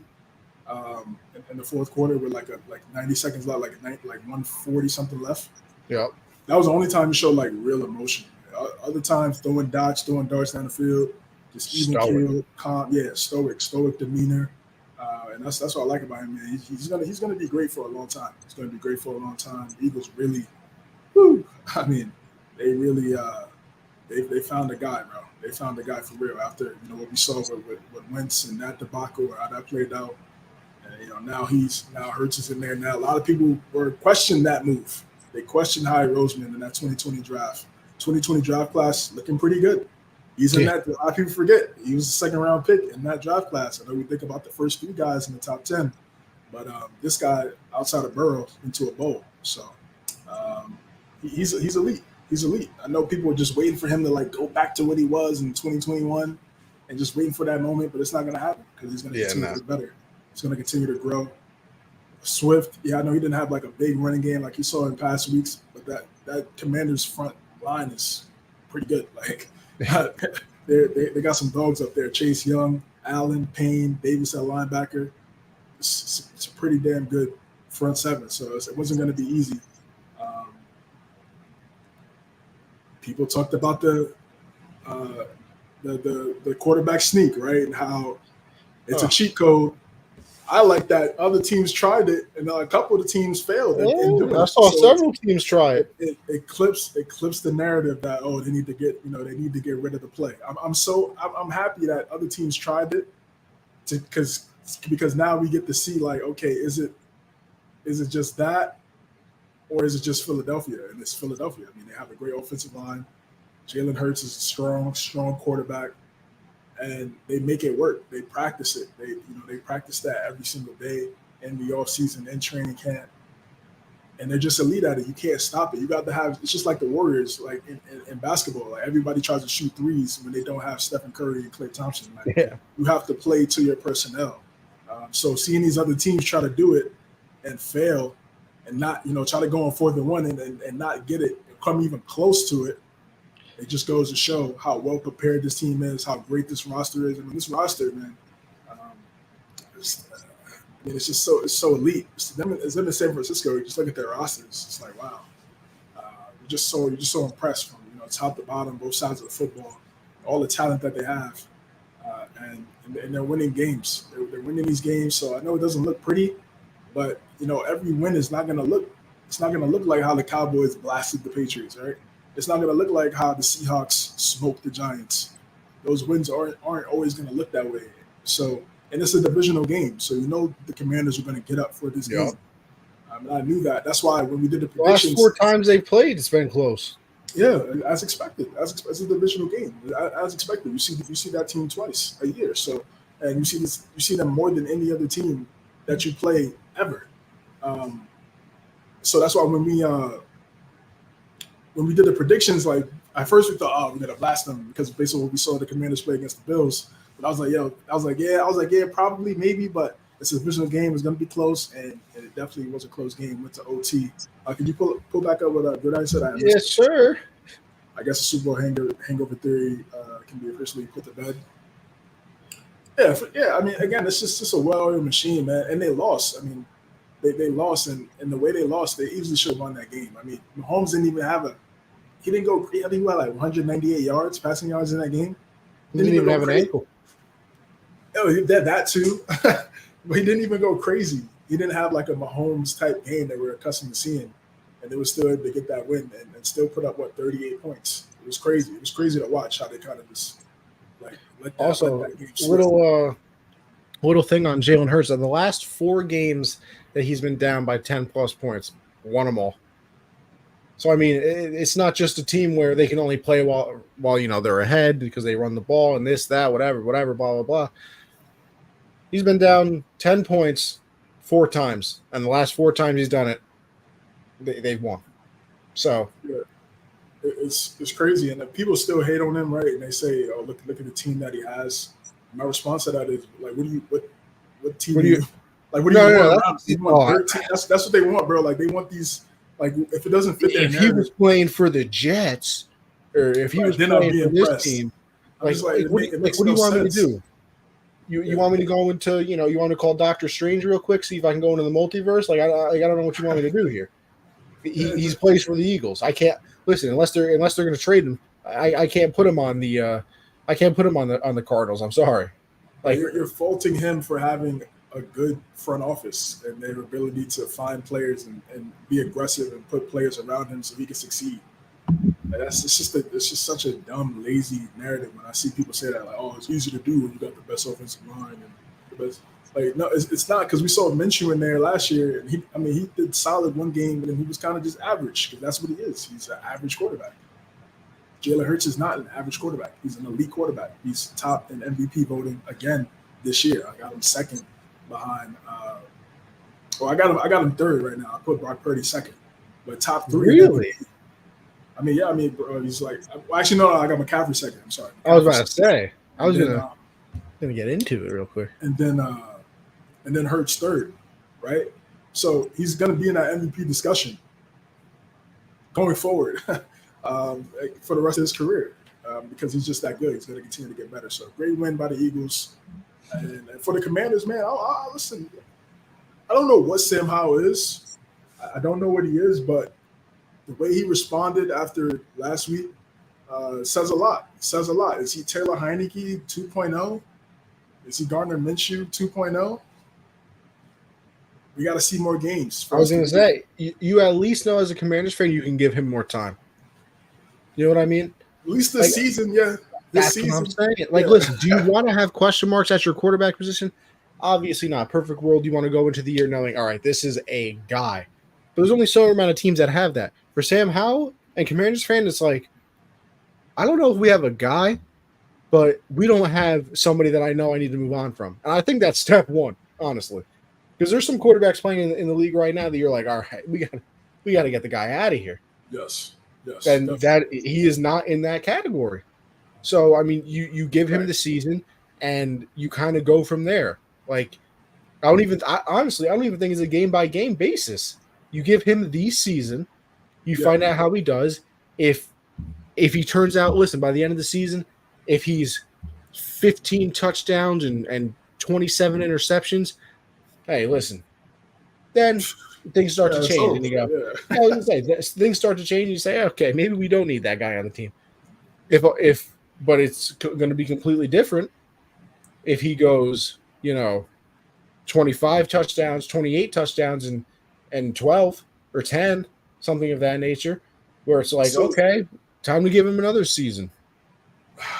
It's so tricky with these quarterbacks. I mean, we're seeing one right now in New Jersey / New York, where it's like, yeah, give him another season, and then we're looking at the next season and not looking too good. So we'll get to that one. Yeah, definitely for sure. But it's so tricky, man, with these quarterbacks. I don't know, but I just think right now you just got to it's like you said, it's not a game by game basis, but you have to see what he does in each game, how he responds. Oh yeah, no. This was definitely a good look. You're definitely evaluating him after each game, but I don't think it's he threw 2 interceptions in the first half, we got to bench him type of situation, which we've seen with other quarterbacks. But we'll move on. We'll go to the Bengals and the Titans. Listen, you know what? I'm always open. I'm always open, as Jamar Chase said. They got to open up something because 1-3 start to the Bengals season is not exactly what people expected to see. Listen, Joe Burrow is kind of a statue right now. He can't move. He literally can't move. And I know that last week he said it. It was between sitting out and possibly going 0-3, or playing and whatever. I know being like an Iron Man and all that is like the cool thing to do. But he also might kind of be hurting them a little bit, like if we're being honest with everybody right now, because teams are game planning that he cannot move. And I'll give everybody a little hint here that I don't think anybody actually needed. The Bengals offensive line is not good enough for him to be a statue. Now listen, he is not Lamar Jackson, he's not Jalen Hurts, he's not Anthony Richardson, he's not any of those things. But when the pass rush comes, he can escape the pocket, create a little bit of extra time. If he really needs to, run for a nice 10-yard gain or something of that nature. He cannot do that. And the Bengals offensive line is not good enough for him not to be able to do that. Listen, Jamar Chase might be open all the time, but if Joe Burrow's in the pocket, like the statue of David, then it doesn't matter. So, three CJ, put it into perspective. We just did that. I did that whole thing about the Steelers, 9.5 games for every team in the NFL with a 400-yard game since the Steelers have had one. The Bengals have the worst offense in the league. They are the lowest scoring offense in the league. They're literally worse than the Steelers. Whoever, fire Matt Canada, fire this, fire blah, blah, blah. We don't have it. They are worse than them. So, I mean, talk about we got an issue. So, you lose 27-3 to the Titans, who nobody really thinks are world beaters here. Yeah, we got to start. We got to start figuring some things out quickly here. Absolutely. Derrick Henry, just wow, what a career, man. First ballot. Yeah, Listen, he has first 8 years, 8,000 yards, 80 touchdowns. Has a single has the record for the most rushing yards in Titan history. Those are guys like Earl Campbell, Eddie George, those legend Chris Johnson. I was about to say CJ2K. CJ2K. He surpassed all those guys. Definitely. If he keeps this up, no doubt. You got to get to 10K. That's kind of like the threshold there, and then after that, got to get 100 touchdowns, and then after that, man, for sure. You got about if you can do this for another 3-4 years, no question, first ballot. Maybe I'll say three really solid years. And remember, he could have had 2K again last year. Remember we was talking about it for 7 weeks. He was still top 5 in rushing. He's not even top 5. He was first in rushing for 3 weeks after he got hurt. Insane. The type of pace he was on, and he went crazy in this game, bro. It's just, if he gets ahead of steam, these DBs and safeties, even linebackers, they don't want to tackle him. 6'3", 240. It's a large human being, CJ. Yeah. Running like that, it's just they don't want those problems. They just don't want those problems, man. And they showed out. He showed out. Had a passing touchdown. He's known for that with the little jump pass. They really implemented that to their offense. Had one again on Sunday. Just the Bengals, their offensive line isn't great. They have some good names. Look at the names, these guys look like they should be able to protect, but they just haven't been able to do a good job this year. We know Burrow is not 100%, not even close to 100%. It's just tough. It's tough, and this is why you play the games, because everything was good on paper, and we always assume this team's going to win the division, book it. This team's going to go to the playoffs automatic. And then, once the ball's kicked off, and then, 5 weeks into the season, we're having a totally different conversation. So, and yes, I know they came back last year and won 10 of their last 12 or something like that, and was able to get into the playoffs, get able to get to the AFC Conference Championship game. You just can't expect that to duplicate that every single year. It's just teams are too good. And then you got injuries. And like I said, for them to have injuries at the key spot, which is the quarterback spot, Good thing he got paid. Higgins got a fractured rib. Higgins is hurt. He's out. It's tough sledding right now for the Cincinnati Bengals, man. We'll see. We'll see how they respond, but it does not look good. It does not look good at all. It's a really good win by the Titans as well. I would agree there. Raiders at the Chargers. The Chargers keep trying it, bro. I'm telling you, they keep trying it. Khalil Mack game. Oh, I mean, 6 sacks. What is that? Second, tied for second most in NFL history. I think the record's what, 7? I want to say it is. Yeah. But I mean, first of all, actually, you know what? My only comment on this game, besides that, this man Justin Herbert, dog. I mean, I know we all know that, but to ice the game, CJ, with oven mitt on his other hand because he broke a finger or something, or whatever the hell it is on his left hand. Yeah. You know, most people ice the game. Let's run the ball here, get a first down. Let's do a little crossing route, a little out route, maybe, you know, nice 5. A 50-yard dot in the air to Joshua Palmer to ice the game. Well, I mean, somebody give this man a good coach. Because, I mean, that's what we're hoping for. They tried to lose it again. They went for it on 4th and 1 again, I believe it was.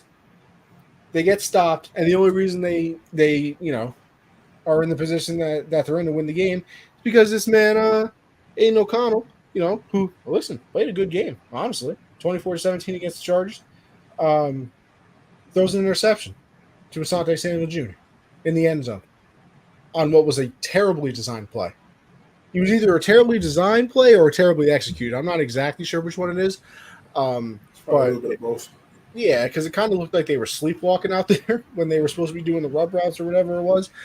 But 50-yard bomb to end the game. But Brandon Staley tried to lose it again. And I want the Chargers to be good because I like Justin Herbert a lot. Unbelievable talent. But I also just can't help but root against them slightly so Brandon Staley gets fired. So they can get a new head coach. Yeah, that's got it. Yeah. I think a lot of fans of Justin Herbert feel that way. I think some Charger fans feel that way too. He's so talented. He's so talented, man. With just everything he could do in terms of throwing the football, different angles, the arm strength is there. I mean, he's just an elite talent at that position, bro. I mean, really, I haven't seen anyone like that outside of Mahomes, really. Allen, of course.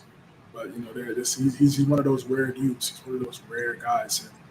And you want to see him into the playoff. You saw last year, this is the year to get to the playoffs. They got there. We know what happened. And now it's just about sustaining success. And Staley, yeah, he gets in his own way. Is he aggressive? I think some players like that, right? Where the coach trusts the players to go out there and get it done and move the chains. You ask any of the former like offensive players that are on TV now, they all say the exact same thing. Oh, we as an offensive player, we always wanted to go for it. So I mean, yeah, you might want to, but the difference is that he actually does it. Yeah, sometimes too much. Sometimes too much, and it can hurt your team that way. And when every play matters. You know, every inch matters in this game of football, situational football. You know, just anything can happen, botch snaps, anything can happen. You know what I mean? That could, you know, just completely turn the game over, completely take the game over in the wrong way for your squad. So it's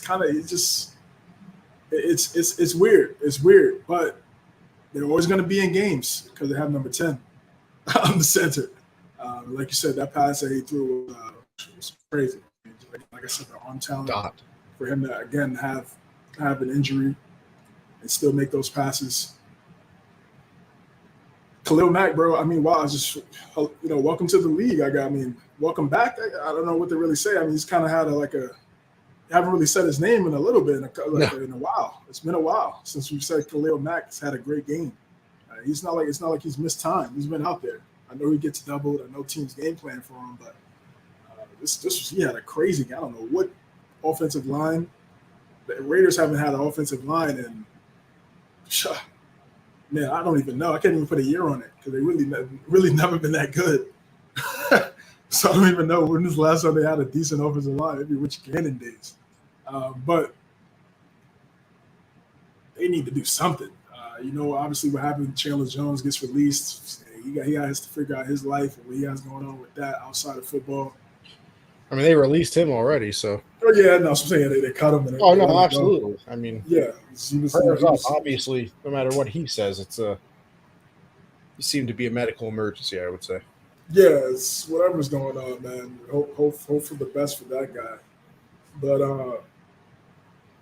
had a rookie quarterback, so I didn't expect them to win this game, especially with the Chargers and their offense. And this was the type of game where Khalil Mack, Mosa, these guys, get to the QB. He's a rookie. Like, this is what you're supposed to do. And I'm pretty sure that was conversation going into this game. Like, yo, listen, like, we need to feast on this young guy. He's never been in this type of field, type of game yet. So we need to welcome him to the NFL. And that's exactly what the Chargers defense did in historic fashion for someone like Khalil Mack. So big, important game for the Chargers. Again, another close one where it shouldn't have been that close. Absolutely. But that's the Braden Staley-led, Los Angeles Charger team. So we just got to get used to that until something changes. Speaking of change. CJ, you got this one, brother. I mean, listen, anything you say will be a lot nicer than what I'm going to say. And it'll also probably come out a lot better. I can't do it. Can't do it. Yeah, one of the worst games I've seen the Patriots play. Man, I want to say since I've been a fan. I mean, I've been a fan for over 20 years. Like, this was bad. I mean, and then for this to be a nationally televised game, America's game of the week, put that in quotes. Yeah, sure. So, I don't want to put everything on Mac because the offensive line is horrendous, inconsistent. They're not healthy. You have the slowest wide receiver group in the NFL ever. It's been recorded in terms of separation. I think the league average is 2.6 yards for wide receivers against man-to-man. The Patriots are dead last in 1.5 yards per separation. So yeah, like I said, we got this. Like, it's not one player on offense for the Patriots once they get the ball that you're excited about, other than DeMario Douglas. That's it, and he's a rookie. He had the only great play for the Patriots offense the entire game, and that was on the first series when they was able to get the only points that they scored in the whole game. He doesn't have that play. I mean, we get skunked. You know what I mean? He gets this 38 zip. I just don't understand. Bill is just you just see these teams, even bad teams, and I know they're bad teams, and so they're gonna have high picks, so that's why they end up with good receivers. But even some of these other teams, man, like, they find guys in the draft, and it's not. Again, I know it's not the easiest thing to find, but man, like, this guy is like 0 for 400 in finding wide receiver talent in the draft. Personally, what I want to see is I would like to see them move off of Parker and Juju Smith-Schuster, and let's see what the Patriots have and Douglas. Tyquan Thornton is supposed to be coming back. I mean, he just can't stay healthy, so it's like I'm not really excited for his comeback. And Keyshawn Boutte and Kendrick Bourne. Let's just see what we have in that group, because it's like, what else do we really have to lose at that point? Because Devontae Parker, again, like I said this last week, he's not elite at anything. We have players that aren't. We just have an average team. We have an average team. Oh, it's below average. Let's be honest. Come on. Yeah, definitely. Yeah, below average team. But I'm saying, like, the players, like, they're average individually. They're average at everything. Like, they're not elite at one thing. No, yeah. So when you put it in collective, they're extremely below average. Mac, Mac is, and this is what I feared. Kirk Cousins without Justin Jefferson. That's what he is. That's what he is. It doesn't have an elite arm. He tried to do way too much in this game, rolling around, throwing the ball across his body. Twice. He got away with it the first time. Got away with the first time. Screw it. Do it again. Yeah, and DeRon Bland was like, okay, you're going to do this again? Cool. I'm going to crib it. And he's had the most picks since he's been in the league, since he's been drafted last year. Eight interceptions. So he's a ball hawk. I just don't understand. Again, trying to build a 01 team, a 2001 Patriot team in 2023, and it's not going to work. The receivers can't get open. Zeke didn't even do anything in this game. I thought he'd get some solid touches just off the strength that he's going back to Dallas, going back to his old revenge game. Yeah, I mean, not even a revenge. It was sad. He was in there with the visor to stand on the sideline looking sad over him, bro. It's just, this is hands down one of the worst losses in Patriots history for sure. It's obviously the worst loss in Bill Belichick. I was going to say, worst loss for Bill of all time. Yeah, 35 piece. That's what a thumbnail is, him like looking like he's crying. They put Bailey Zappi in there. I'm not doing this again. I'm not doing it. And I see Patriot fans on Twitter. They get excited. It's the backup quarterback. He got cut. Yeah, I'm not doing. CJ, like I said, I'm not doing it again. He got cut. So what is there to be excited about, man? I see 5 wins, maybe 5. That's like best case scenario, honestly, because when they get on the field for the offense, I just don't trust anyone to make plays. There's no one on offense that can make plays. Not one. You can't name one player. If you're a young kid, if you're a young Patriot fan, what jersey do you buy? Who do you buy? Bro, you know what the craziest thing about you saying that is? So my brother last Christmas was like, all of a sudden, he's like, I'm about to start like an NFL jersey collection. I was like, oh, that's fire. Like I kind of started like a little MLB one. My brother's a Patriot fan too, me and him. And then my other brother's an Eagles fan. So I'm on the NFL shop and I'm like, you know what? I mean, he's a Patriot fan. Let me buy him one. I'm looking at the team, bro. And I was like, who am I supposed to get? Like, you think the quarterback immediately, right? And you're just like, nah, because I don't even think Mac Jones is really going to be here that much longer. In my hope, I guess I should say. Then you go over to Judon, and it's like, yeah, but it's like, you know what I mean? Like, maybe it's because he's not homegrown that I don't feel like the same attachment to him. Right. That obviously you had with like a Vince Wilfork or anything like that. And then I was like, okay, do you get him a Cordy one? But like, he's not going to really be here. Like, that's just what I'm saying. Like, I was like Ramondre Stevenson. Like, that's I mean, it really is. I mean, Gridiron has the best point. You buy a Gonzalez jersey. You buy a Gonzalez one, and who just gets hurt, of course. Torn labrum. No, I thought that was Judon. The Judon was the bicep. Oh, so that I thought the Gonzalez, the whole thing was that he just dislocated his shoulder. Yeah, they originally that's what they said, but they're getting second opinions on both. Oh, this is just great. Thanks for making it even better for me, Steve. I appreciate you. Torn labrum for Gonzo. I'd shut him down for the season. I mean, secondary is shot. I mean, we don't really shot. I mean, Jack Jones is supposed to come back. What happened? What are they on their 5th string corner? Yeah. Sean Wade, Miles Bryant always gets. Miles Bryant is one of the worst players I've ever seen in my life. By the way, every time Miles Bryant is on the field, it annoys me every single time. He's a special teams guy, bro. He shouldn't be out there. But again, we don't have our top 4 corners. It's crazy. The Patriots defense, they were bend but don't break, but it's tough to like go out there and get stops when the offense can't do anything. The offense can't score. They can't even get to the red zone. The only time they got to the red zone, they only got 3 points. Yeah, am I impressed by what Dallas did? Sure. I mean, they got the fumble. Well, I mean, with Dante Fowler, they created the fumble, touchdown for 6. They created those plays. DeRon Bland got the pick 6, took it to the crib. you got to a lot. We see a lot of people drop those passes and not score. So they did what they needed to do. And Michael Parsons didn't even really go crazy in this game. The offense for Dak, like I wasn't like overly impressed. They still have red zone issues.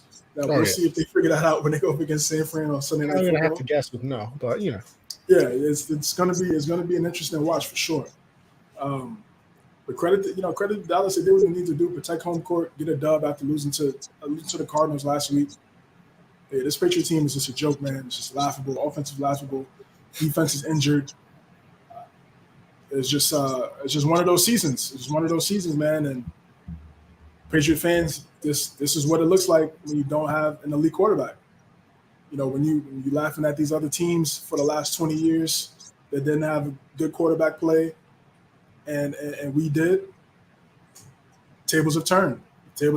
So I don't know what's going to happen. It's like even if we do have a bad record, I don't trust Belichick to draft anyone good on offense because just the history just doesn't suit him well. So I just think I don't want to get rid of him as a coach, but I definitely feel like he definitely needs to get rid of the GM. Oh, I mean, shit, I've been saying that for 3 years, so I'm right there. It's just like, will he be willing to do that?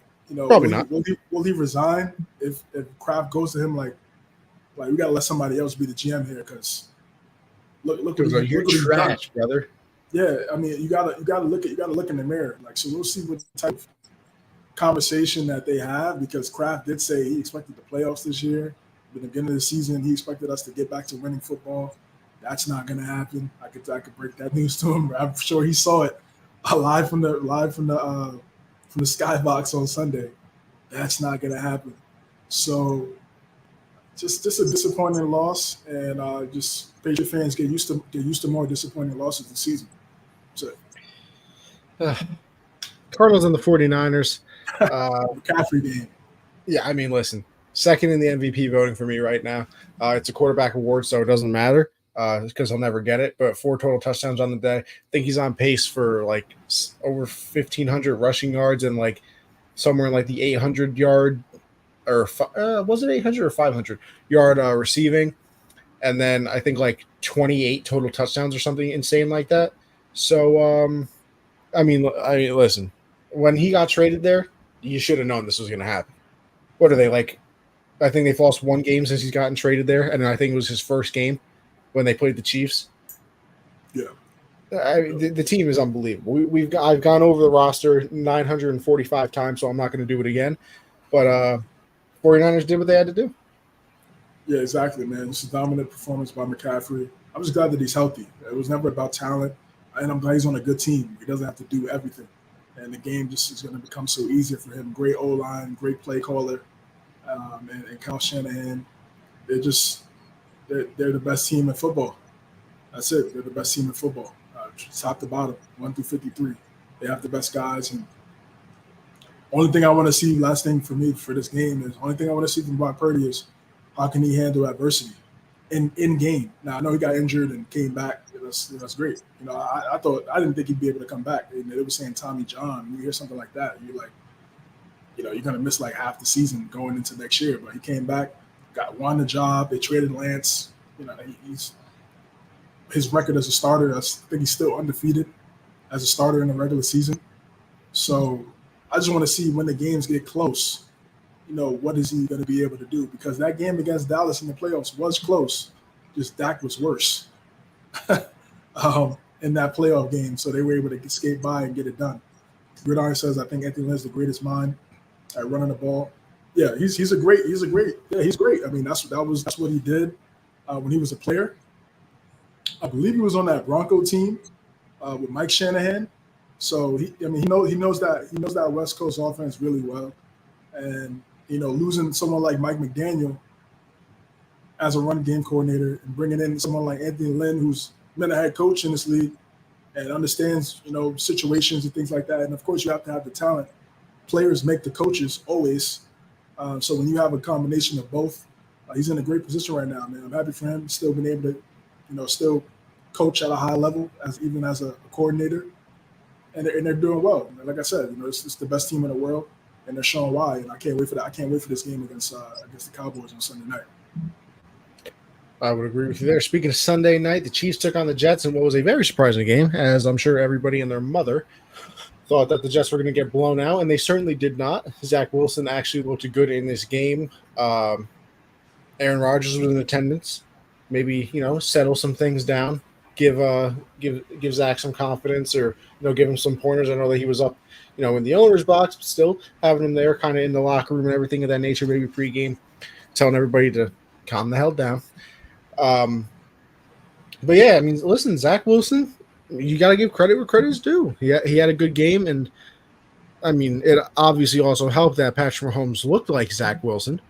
It kind of looked like that they had swapped, skill sets for a little bit there, as Mahomes was 18 of 30, 203, a touchdown. The two interceptions, should have had 3 in my opinion.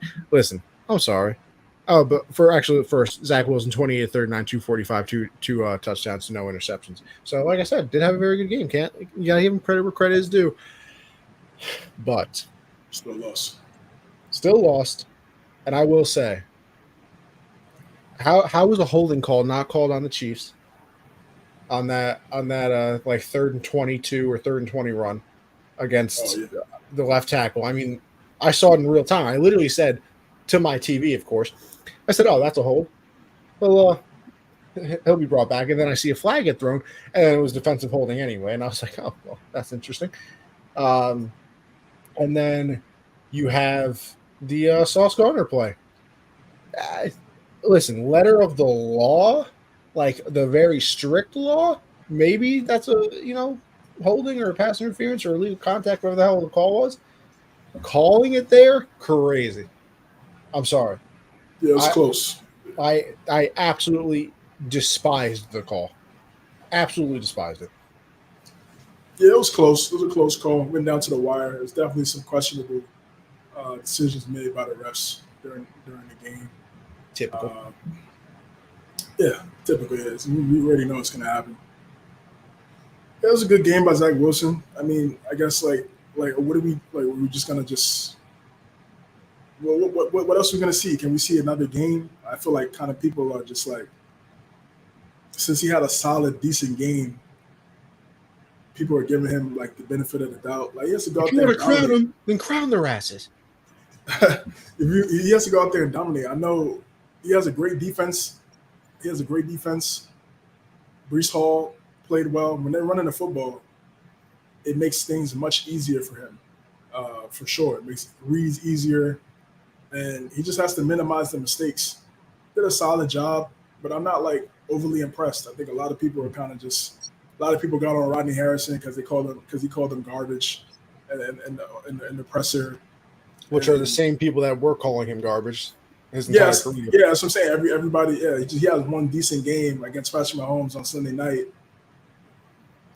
Like now, everybody wants to, kind of be nice to him again after a year and a quarter of people, like you said, calling him trash in this situation. But as soon as Rodney Harrison comes out and says something, people want to cry. But that's just typical. Right? It's just typical. It's what people do in this media space.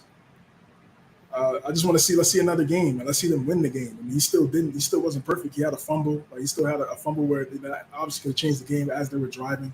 Fumble loss. So let's see him put some wins together. Like okay, you had a good game. Cool, great. But what else can you do? Because his defense held Patrick Mahomes to 23 points, made him look fairly pedestrian. So now it's your job to go out there, and you have weapons on it. You have weapons. It's like what doesn't he have? I mean, the offensive line isn't like the best offensive line, but you have Lazard, Wilson, Cobb's over the hill, but he can still make a play here and there. Brees Hall, Dalvin Cook's, past his prime, but he can still make a play here and there. Like you got guys on offense to make plays. Like you're not deprived of talent on that side of the football. So go out there, win some games, man. Like have a game where you put the team in position to win and let that defense continue to do what they need to do. That's what I want to see from Zach Wilson. Like all this moral victory, pat on the back for having a good game but losing. Like I really don't care about any of that. CJ, you're not a participation trophy guy, right? Of course not. See, Josh told me I'm a terrible person. Because on Gen Z, I said, if I was a coach of the team and my kids lost a championship game, they come over with a participation trophy. The kids aren't even getting them. I'm using them as batting practice. Yeah, it just doesn't even make it participate. Like, doesn't even make any sense. Like, of course you're gonna participate. Like, you're in the game. So I mean, that's just a given. That's just a given. Like, you're participating. That's the only way you could, have a chance at winning. Like, so I'm not in favor of that, man. Like, again, this is the best, league. This is the best football league in the world. So winning is expected, and let's see what he does next week. Let's see what he does next week. If he comes out and has a bad game and sucks and goes back to how he played last week against the Patriots, then what are people gonna go back to, calling them dirt, calling for Carson Wentz and these guys again? Or are they gonna give him more of a leash? So I'm not really that impressed. I'm more looking at the Chiefs, man. I know the Jets defense is good and they've had moments, but outside of Travis Kelce. Yeah, but it's every enemy, but it's also they need to find a wide receiver one. They need to make a trade for it. They need to make a trade for a receiver. Like, yeah, Bieniemy is a factor for sure, and he's done a really good job with the Commanders, but they need to find a wide receiver one because outside of Kelce, the cupboard is very bare. It really is. Very sus. Very sus. I see them making a trade. I see them making a trade for a guy. Hey, Devontae Adams is out there. Just about to say, yeah, Adams. I don't know. Listen, it's in division, so those. A lot of teams don't like trading in the division unless the deal is so great you can't turn down. But something needs to change in that offense if they want to go back to the Super Bowl. They can't go back to the Super Bowl with just having Kelce being their guy and just a bunch of other players. Just like you hope and pray they have a good game. You can't do that. They got to find someone. Isaiah Pacheco is a guy. I mean, he was the best player on offense for them in this game. His ability to run the ball. He runs hard. They was kind of comparing him to Marshawn Lynch in the graphics a little bit on Sunday Night Football. I see some similarities. Yeah, like I said, he runs hard. He runs tough. You can't, one guy just can't tackle him. It takes a couple guys to bring him down. He's from New Jersey. Went to Rutgers, so it's definitely a homecoming game for him. So good to see him have a good game, get a touchdown, like I said. So good win for the Chiefs, much needed win for the Chiefs and for the Jets. Okay, but what else? What can you do next week? You want to talk about wanting to move on to the next week? That would be the Giants and Daniel Jones sacked 11, 1-1, 11, the number after 10 times in one game. I mean, listen, Daniel Jones to me never deserved a contract. I've been on that train for however long. I think that once they signed him, they kind of doomed themselves because giving a quarterback of his, what's the word I'm looking for here? Ability, maybe, $40 million. Now listen, it sounds crazy, but $40 million compared to what obviously the top quarterbacks are making isn't exactly the same thing. I mean, you see people, getting into the 55s and the 60s and things of that nature. So he's not paid as the highest paid quarterback in the league or anything. $40 million is $40 million, bro. Yeah, like how is Daniel Jones a $40 million quarterback? Like, did I miss something? Like, was I not? I understand he led him to the playoffs last year, and then you're not going to bring back a quarterback that led you to the playoffs? Yeah, absolutely. I'm not. Because for that price tag, I could have improved that offensive line that clearly cannot do anything. Maybe I can go out and find a number one wide receiver. So, instead of having Darren Waller supposed to be your number one receiver, even though he's a tight end, which obviously also is not working out, fix the holes on the team first, especially if it's going to be in the trenches. Because, listen, we've seen it. Joe Burrow's probably a Super Bowl champion right now if that Bengals offensive line is better. I mean, yeah, it's close. Andrew Luck might be in the league still if he had an offensive line. So you can't really do anything without them. I know it's the boring part of football, and it's the thing that none of us really care about because it's like, oh, we want to see the big play from the wide receiver. We want to see the quarterback throw 50 times, throw for 500 yards. We want to see the running back hurdle somebody. Nobody cares about the fat guys up front blocking for each other. Nobody. But, I mean, I'll give you a hint here. Probably the most important thing on your team. Look at the Eagles. They're out here doing the tush push as the and they're basically the only team that can do it. Because you got a first. I mean, it's not going to happen first ballot, but in my eyes, a first ballot Hall of Famer in Jason Kelsey. I mean, he might be the best center of all time. Oh, No, I'm CJ. Has you ever seen a more athletic center? He's great. He's great. I don't know about best center of all time. I have to take some time and really think about that. You take your time there, CJ. But he's good. He's good. Yeah, go on.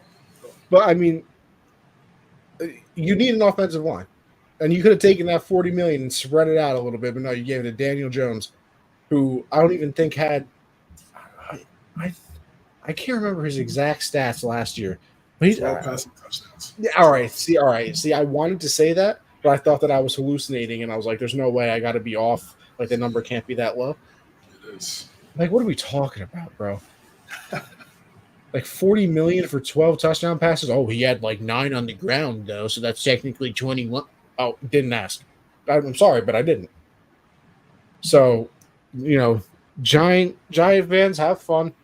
I know it was a good time last year, but it's over. By the way, they have the third hardest remaining schedule. They have a streak where they're playing. I mean, they play the Bills next week. Oh, sorry. So I mean, actually, I don't know who they play this week. I think the Bills are the week after. So I don't know who they're playing this week. Find out But, in a couple minutes. Yeah, I was gonna say we're gonna find out in like 2 minutes. But hey, good win for the Seahawks. Absolutely dominating. Witherspoon looks like they found another guy in the draft. Defense is playing well, and Geno Smith's still doing his thing. Very upset, Geno Smith, may I add. Yeah, it was a late. It was kind of a late hit, a little bit by Isaiah Simmons. He got upset, kind of went in McKinney's face. They got McKinney's like the captain of the defense, so he went at him. Yeah, the Giants and Patriots, they're like twins. Just in terms of the situation, listen, that's like they see each other week 12. I was thinking about going to that one, but I'm good. I'm not wasting no money on that. But that offensive line is horrendous. I don't remember the last time the Giants had a good offensive line. 2012. We've been talking about poor. I've been talking about poor Giants offensive line play. Gotta be for at least 7-8 years. Oh yeah, Eli was still there. Even when Eli was still there, and since we've been together, I've been saying that because you weren't high on Saquon. You're saying Saquon, one big play and then the rest of the game is mid. And what would I always say? O-line. So so at least 3. So at minimum 3, right? So that's supposed to be the time where Daniel Jones wasn't getting paid a bunch of money. You were supposed to build that part of the offense. And I know Daboll just got there last year, but they just haven't been able to do so forever. They haven't got it right. I know Andrew Thomas is really good, but he was out yesterday.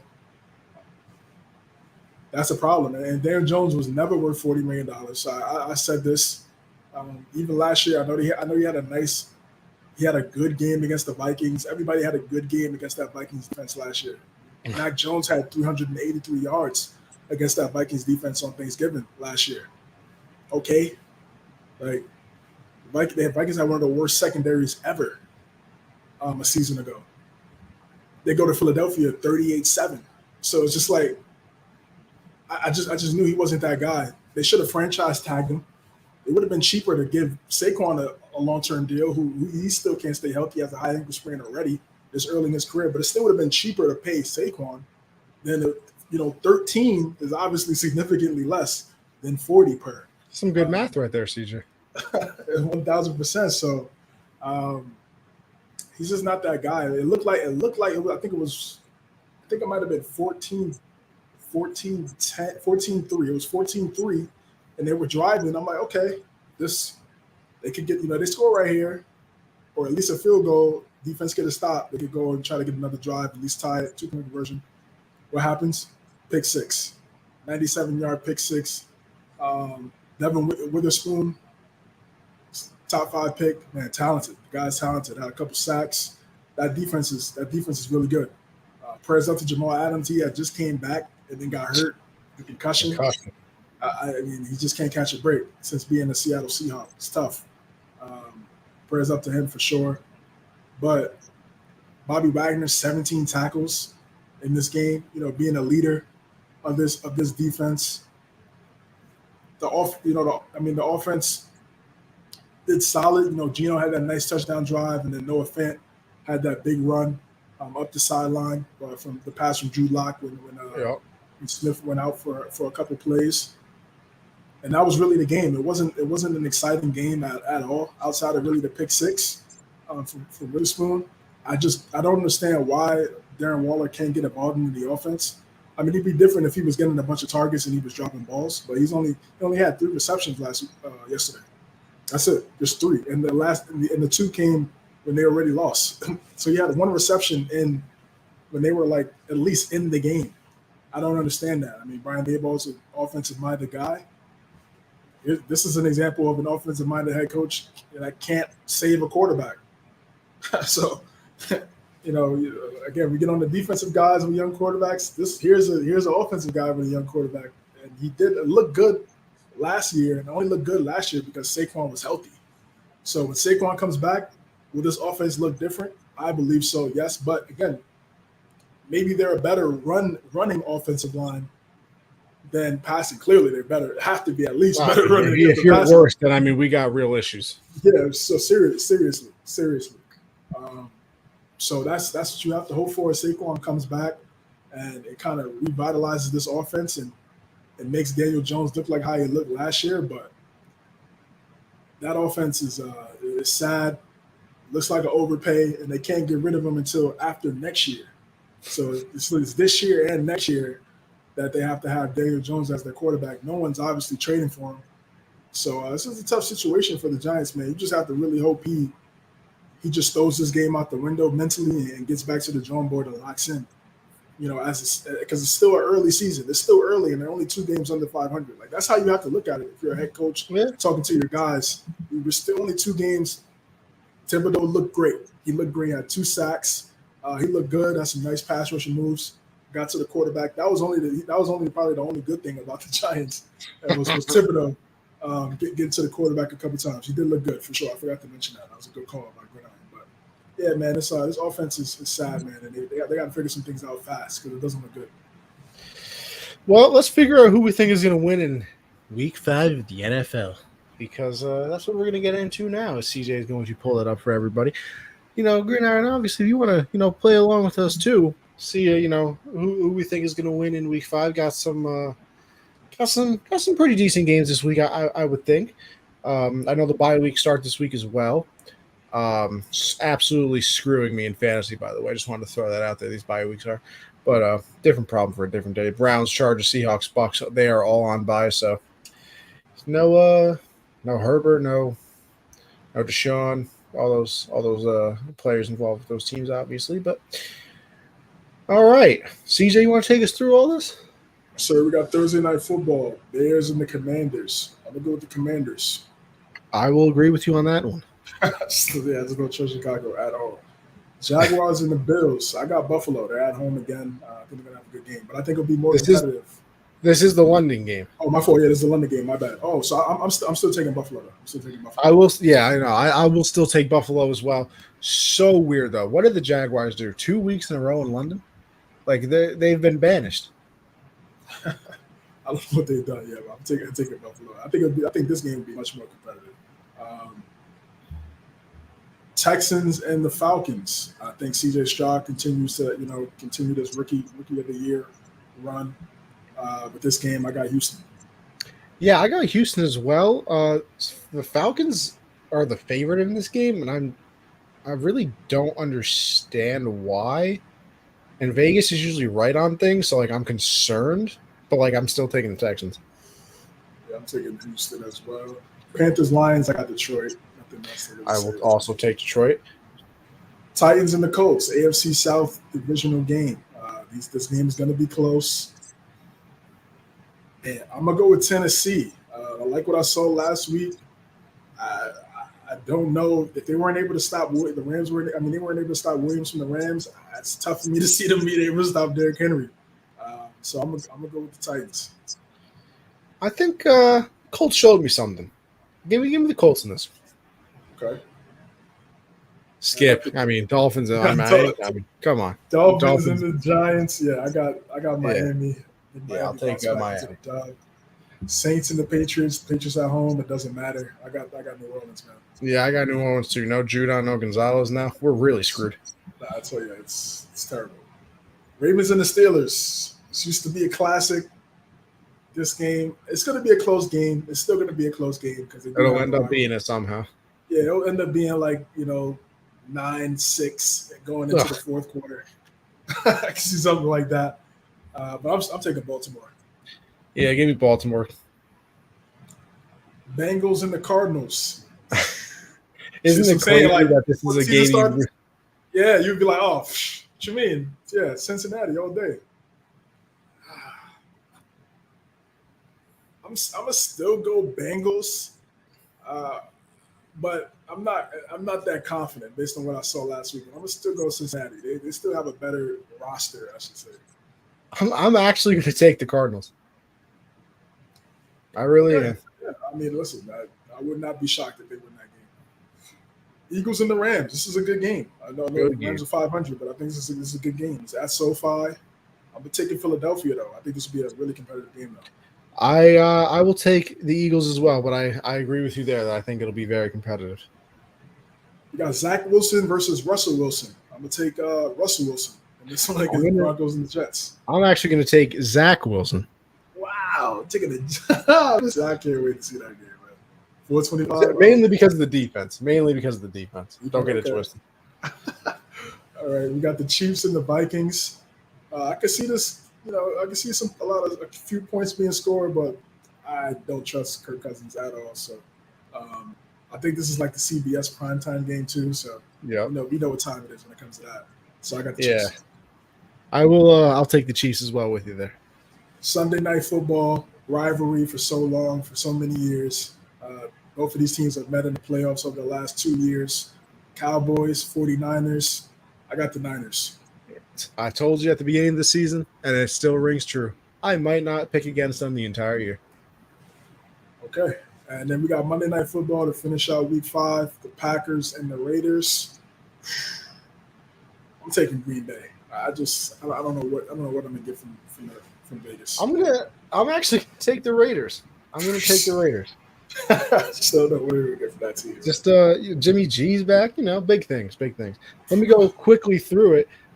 Gridiron was nice enough to go along with us. He's got the Commies, the Bills. He's got the Texans. He's going Lions, Titans, Bengals, Eagles, Jets. He's with me on that one. Love to see that. He's got the Chiefs, 49ers, and then he went with you on the Packers as well. Appreciate you, Gridiron. Yes, Always sir. Appreciate you, brother.